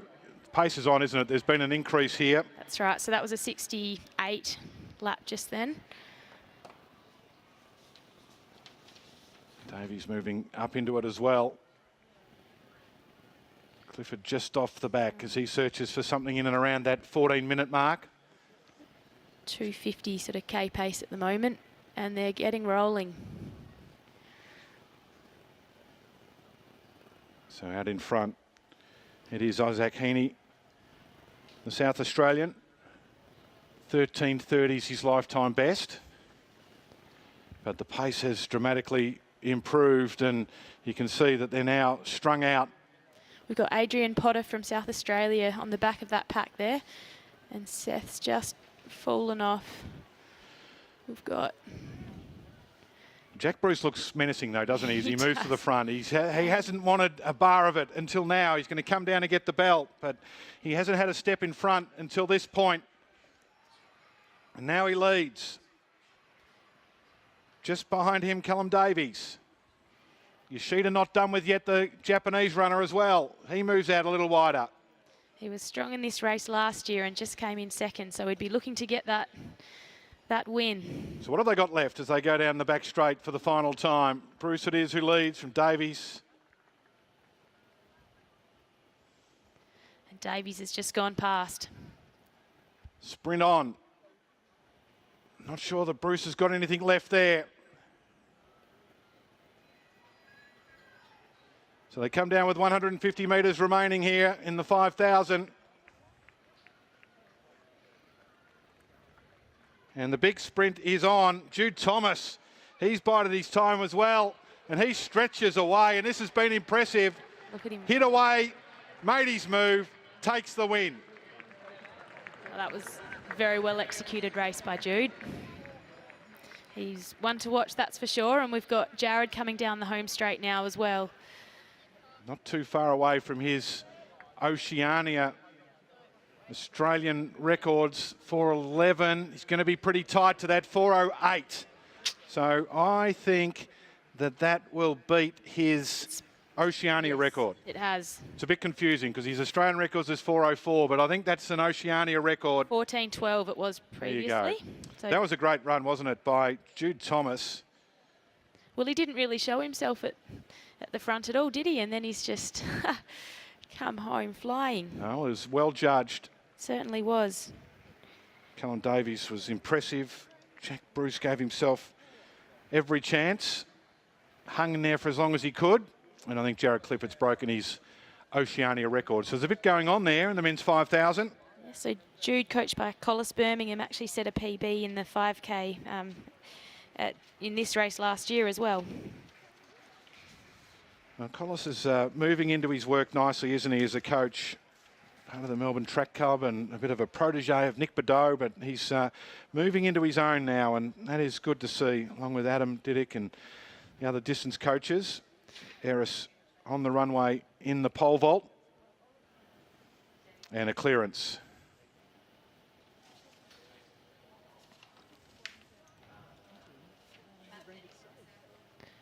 In fact, that was Olivia McTaggart, so my mistake. I thought we saw Eris earlier, and Denny in the Discus about to go as well. As we see Jude Thomas enjoying the fruits of his victory there in the men's 5,000. So Denny, the 64, that looks like it might be an improvement on that too. I know you're not seeing that on the screen, but hope you don't mind if we look out our window here and tell you all about what we see. And that is close to that 63 metre mark, I reckon, looking at the tape. So Olivia McTaggart was seen go clear in that pole vault. So here is this throw from Matt Denny. 5:40 the bar in the men's pole vault. It's a long way away there. Even my binoculars are struggling to see. Here's this throw of Matt Denny. I think he'd be pretty happy with the way things are panning out here. That's 64.39 in the opening round. Are you a physicist? Yes. You're a physiotherapist, so you're, you know. Quite different. Is it? I should have paid more attention at school. He's trying to work out the relationship of the science between the weight, the velocity, and the momentum. The big man. Yes. No, it's something I just never quite got the discus right. I remember being keen at little athletics and never quite getting that spin right. But gee, it'd feel good if you executed it well. Well, it does. I did it once back in 1980 something. It does feel magnificent, like the javelin. If you do it, hit it well, it's glorious. Imogen Aderis on the runway. So 63.69 was that attempt in round 5 for Denny. Aderis in the pole vault. Bar just comes down. The height of the bar in the pole vault is up to, as I have a look at the list here, 435. Okay, how many have we got left? Let me have a look. I think it's just the two New Zealanders, Aris and McTaggart. So that's the update in the pole vault. See if we can get some more triple jump in a moment. But now let's go back to Nick for the 200 metre introductions. Lane 4, Lachlan Kennedy. Lane 5 from Sierra Leone, Ismail Dudu Kamara.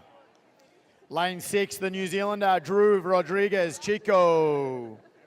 Lane 7, the World Junior representative last year from Victoria, Cooper Sherman. In lane 8, he's a South Australian, Harrison Hunt. And in lane 9, incredible talent from New South Wales. We don't see enough of him, John Gickas. That's your field, men's B, 200 metres.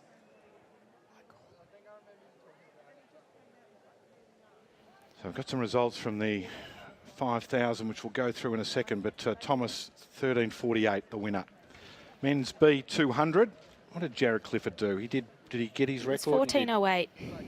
Very impressive. So an Oceania record. He'll be happy with that. Currently in drug testing, just to make sure that's ratified. That's right. So the B 200, Rodriguez Chico, the winner of the B 100, goes in lane 6. Just about set. So Atkins on the inside, then Griffiths, Jadakis, Kennedy, Duda Kamara, Rodriguez Chico has begun strongly, the big man, the stall gift winner. Cooper Sherman, Harrison Hunt and Gickus on the outside. So as they come into the straight, Lachlan Kennedy is running well. Here comes Rodriguez Chico. He's a smooth mover and he's going to get to the line in front. John Gickus, he's a talented runner on the outside, gets second, but it's been a good day for Drew Rodriguez Chico. We'll forgive him for moving from Australia to New Zealand, changing his allegiance. That was good running. Certainly has been a good night for him. So 20.96, his season's best. 21.19, the winning time, unofficial there for Rodriguez Chico.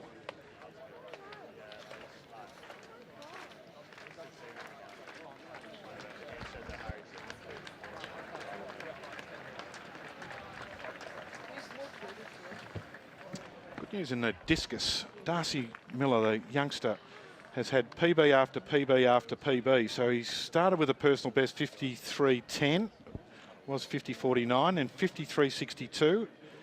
And that's where he's at the moment. So that is good work. He's another one I had the pleasure of chatting with recently, and he's got a very exciting future as well. Season's best, they were, I should say. 58.66 his personal best. So season's best after season's best. So that's good news for Darcy Miller.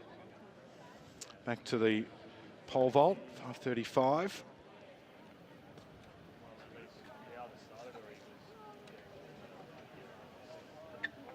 And these two talented New Zealanders, both trained by Jeremy McCall. Of course, Eliza McCartney winning that bronze medal back in Tokyo. Had a lot of problems with injury, but is back. I saw that she's back jumping, and that is good news. Just snuck home in front of our own Alana Boyd. So the results of that B men's 200. Drew Rodriguez Chico 21.19 ahead of John Gickas 21.44 and Harrison Hunt 21.52. Tell you what, my file management system needs to have some review after this tonight. There's 186 bits of paper. Couple of events to go here. I hope you're enjoying the coverage wherever you might be watching, or if you're here in the stadium. There's confirmation of that result in the men's B200. Rodriguez Chico, the New Zealander. A bit difficult to say, to be honest. 21.19 ahead of Gickas and Hunt. Let's go to Nick for the introduction of the women's 200. Thanks, David. At event 21, the women's 200 metres, we saw the ladies sprint quickly before. It was a 1-2-3 in the 100. In lane 1, the Victorian, Jessica Malatz. In lane 2, a Queenslander, Georgia Harris. In lane 3, she's your South Australian up-and-coming superstar, coached by Andrew Beck, Lakara Stolen. In lane 4, from Queensland, Christy Edwards. In lane 5, from Queensland, the junior flying in the 100 earlier, Tori Lewis. In lane 6, also from Queensland, Commonwealth Games World Championship representative, Bree Masters. In 7 of New South Wales, Monique Quirk. In 8, from Victoria, been very good over the 400 this season, Jessie Andrew. And in lane 9, from New South Wales, the 17-year-old Olivia Rose, Inkstar, women's 200 metres.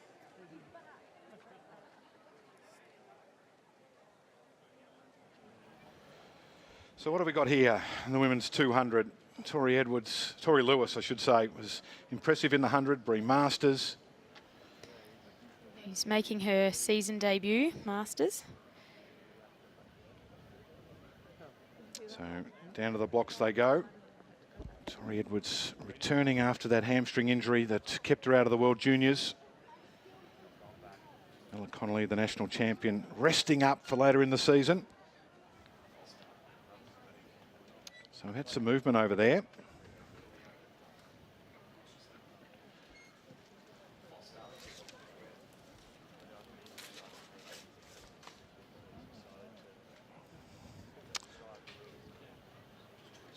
don't think the... has the starter called it against anyone? I don't think so. Unsteadiness, I hope. So it's Lewis. Did Lewis break there? So Lewis is out. Well, that is disappointing. It is. Coach Jared Keating won a national championship here at the 100 metres back in the 80s at the old Kensington Sports Field. He'll be very unhappy. So away they go. Milat on the inside, then Harris, Dallin the South Australian, Kirsty Edwards, no Lewis, Bree Masters in 6. Monique Quirk, Jessie Andrew, the 400 metre runner, and on the outside Inkster as they come into the straight.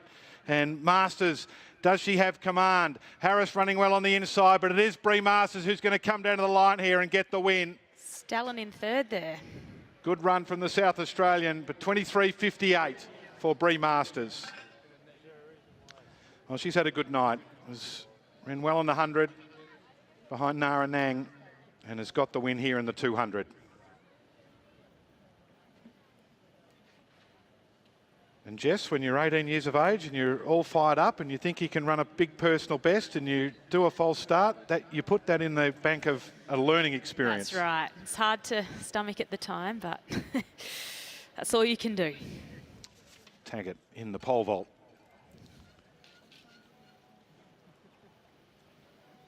I couldn't see that break because they're right behind the Discus, a lot furthest from us here in the commentary position, and just a little bit unsteady from Tori. So triple jump still going. Give you an update on that in just a moment as the men's 200 metres will round out our track program here.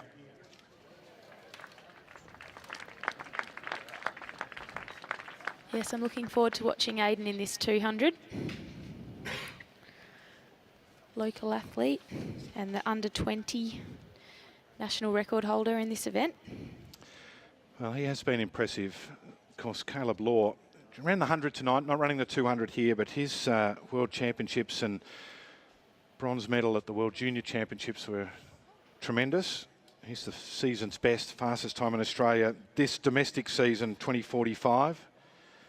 So there's the result there, 23.56 for Masters ahead of Edwards and Starlin. So outside what Tori Lewis ran at the Kathy Freeman Shield in January 23.06. But Masters has had a good night here in the 100 and then winning the 200.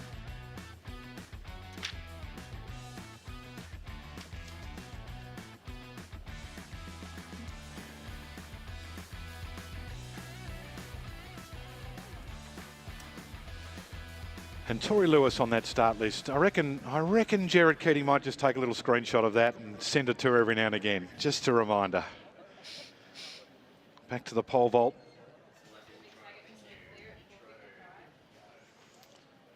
So 4.65 lifetime best for McTaggart, 4.51 her season's best, and she gets it right this time and goes clear. Brilliant. So that's a good jump from the New Zealander. Fourth at the Commonwealth Games. So final track event tonight's the men's 200 metre A race. Let's join Nick Wall for the introduction. Thanks, David. Event 22 of the evening is the last one on the track. It is our men returning for the 200 metre half lap sprint. In lane 1 is the Victorian Michael Rominen. In lane 2, the Commonwealth Games 4x100 metre representative Joshua Azapati. In 3, the Queenslander, again Commonwealth Games representative Jake Doran. In lane 4, with a personal best this season of 20.66, absolutely flying Jackson Rowe. In 5, we gave him a big build-up earlier. I think he likes the half lap more than the straight line sprint. That's your South Australian, Aidan Murphy. In 6, fastest man this season with 20.59. A smash the Tasmanian record, Jacob Despard. In 7, the 5-time Australian champion over this distance, Olympian Commonwealth Games representative, Alexander Hartman. In 8 from New South Wales, Christopher Ius. And in lane 9, the Queenslander from Tailwind Track Club, Connor Diffie. 9 starters, men's 200 metres.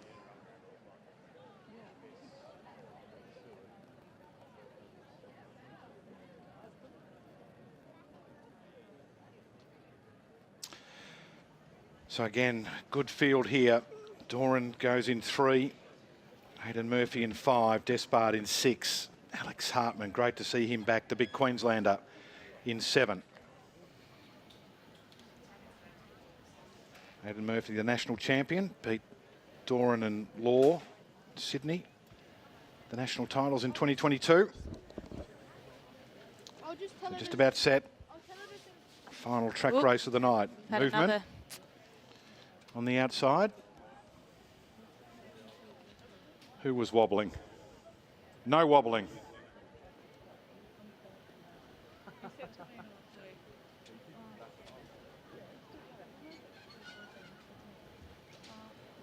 Starter's assistant is going out to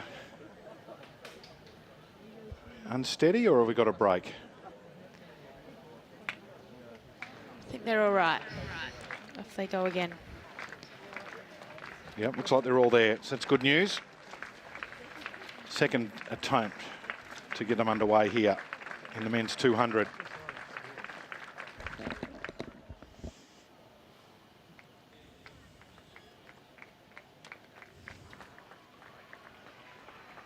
So away this time, on the outside, Diffie's been claimed by Ius as they come into the straight. Hartman right there as well. Then Despard, Murphy, Doran back on the inside with Azzopardi. So Doran it is who leads. Now Murphy starts to move into his work, the big man. And on his outside, Hartman, Despard. And look at the Doran. He just says, has a look at me. As he turns to the right, he waggles the finger and he takes the win. Impressive. It was indeed. It was a tight race for second and third there. 21-13. Well, we've seen 2 impressive sprints from 2 guys on their first meets of the year as we look at Kayla Cuba in the women's triple jump. She's already having a great night, coached by Stacey Tarima. And she is the future of women's triple jumping in Australia. Haven't yet had a competitor at the Olympics. Had a good record at Commonwealth Games. Nicole Dennis, the Australian record holder. But Kayla Cuba, who's been tremendous form tonight, she's bouncing out 13.78 personal best, 13.76, and then 13.82. So 2, maybe 3 PBs. Good work. McTaggart in the pole vault. So 4.55 was that clearance before, so that's good jumping. So I was in the middle of a sentence about the 2. There's Stacey Tarima, Kayla Cuba. Great name for a triple jumper. If you're Cuban triple jumper, you're normally magnificent. So that helps. I was talking about Jake Doran, Jess, and Rowan Browning. First meets up, you know, there's pride in that. They strut around like peacocks, as we know, the sprinters. But to come out and do what they did, the back half of both of their races, I reckon they'll be thrilled. I think so too. And certainly it would have helped with the confidence, all of these young fans chasing them around. Let's hear from our winner of the women's 200, Bree Masters, and Jake Doran is just bouncing his way around as well. So let's hear from both of them. Over to you, Nick. Thanks, Dave, up there, and great calling all night with you and Jess. I've got 2 Queenslanders down here. It's been a night of Queensland dominance. Bree, you were very excited there for Jake. You're almost more excited than when you crossed the line. Yeah, look, he was wanting to win that one. I knew that, so I was cheering for him all the way. Queensland sprinting, what's going on? Is it just the heat? Must be. There's something in the water, I guess. So you told me only 8 weeks back in training. You must be wrapped with that return. You don't love the 200. You're certainly setting yourself up as a 4x1 star of Australia. And individual runs now, which is really exciting for you. Yeah, look, I've come from 90 metres on sand, so the 100 metres is definitely my pet event. But I love dabbling in the 200. It's good to help my 100, and yeah, good for the fitness. It also makes you flexible to make any leg of that relay team. And we've got a star Australian contingent at the moment, the ladies. We talked to Nara about that earlier. Jake, that was a real happy win. The time's irrelevant tonight. You've beaten some class Australians in that one, and one to sort of, just get the banter up amongst the group.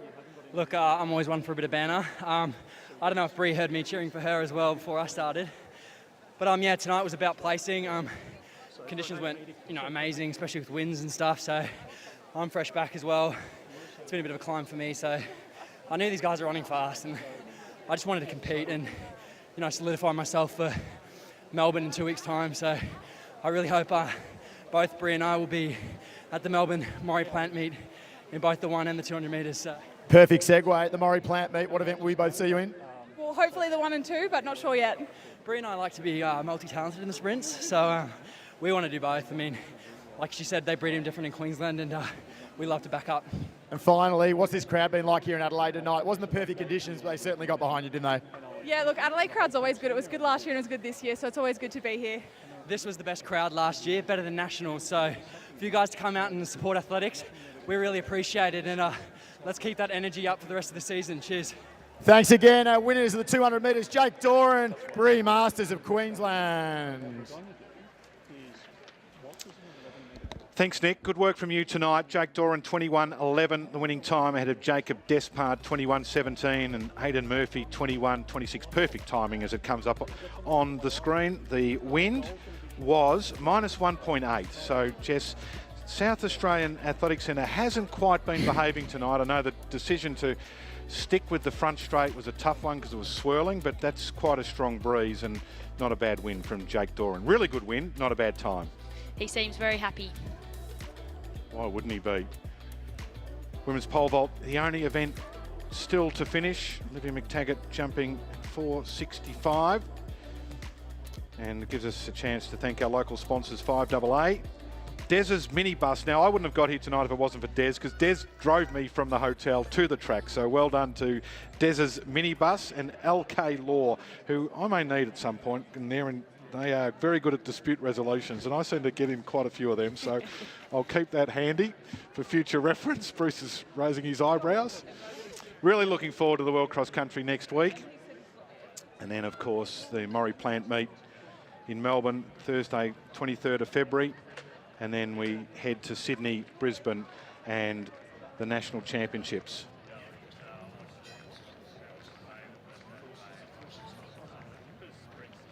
Third attempt for McTaggart, 4.65, equals her personal best.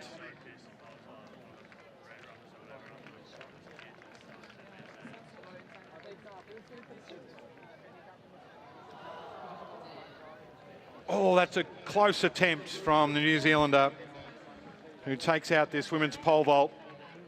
And it's good jumping from the New Zealander. Well, Jess, we've seen some good events tonight. I've really enjoyed some of the action. Rowan Browning was most impressive. Great to see Nara Nang back winning the women's 100. Personal best from Kayla Cuba in the triple jump. Great throwing from Matt Denny, meet record in the discus. Some of my highlights.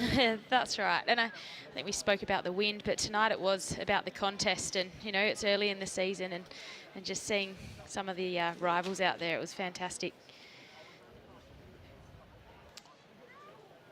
So the bus to Bathurst will be full for next weekend. Of course, the golden ticket races. You're going to line up for it? No, but I'll watch it. I'll be doing mixed zone interviews. Matt Lynch, and I should mention Lynchy and Tamsin. We haven't had it's been so busy tonight. They had birthday parties. Why you would schedule a birthday party when there's a domestic season event on, I have no idea. But anyway, they couldn't make it tonight, and Tamsin will be back to tell her stories with Bruce next Thursday week.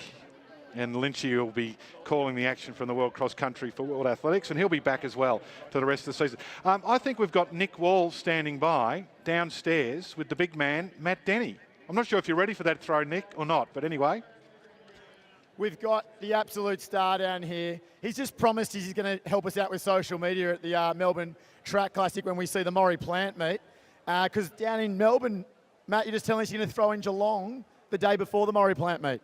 Yeah, I guess we're doing a bit of a fun meet the day before. Geelong's really known for good conditions, and we've got a couple of other boys that are throwing well this season. So hopefully we can get good goal level points and have some wins to give us some better points for the rest of the year. So 64-35 tonight, first round.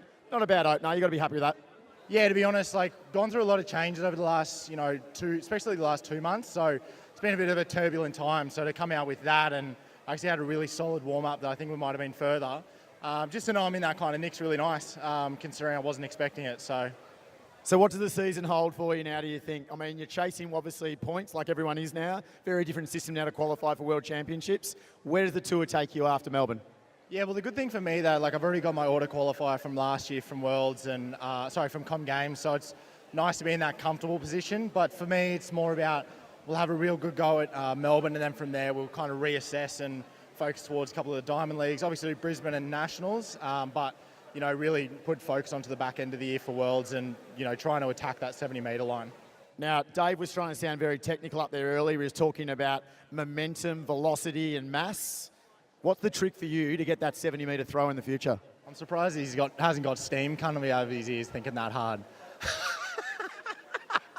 No, but mate, it's we had some big changes around weight and all that. We were a lot heavier last year and the year before, and we found that the lighter weight's working better and working more like athleticism stuff. So yeah, it has been nice being lighter and not carrying that extra weight around. So yeah, it helps a lot of the velocity stuff. That's kind of what I'm missing at the moment, is just real ballistics, real that, I guess, fast twitch, flying off the tilt with speed. So that's kind of what we're aiming for at the moment. Look, you entertained the Adelaide crowd tonight. Do you want to give them a bit of a thank you to finish off with? They've had a great evening of entertainment. Matt, do you want to over to you? Yeah, no, guys, thanks for coming out. I had a great time and, getting everyone in on the claps, and great night of athletics. So thank you for coming out. Thanks to Matt Denny.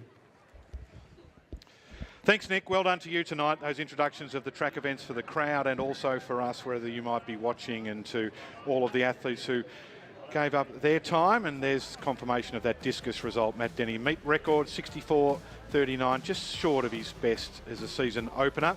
Lachlan Page in second, and Darcy Miller closing in on his personal best, but lots of season's best. Jess, thank you. Thank you. Easier running a marathon or commentating a field and track meet?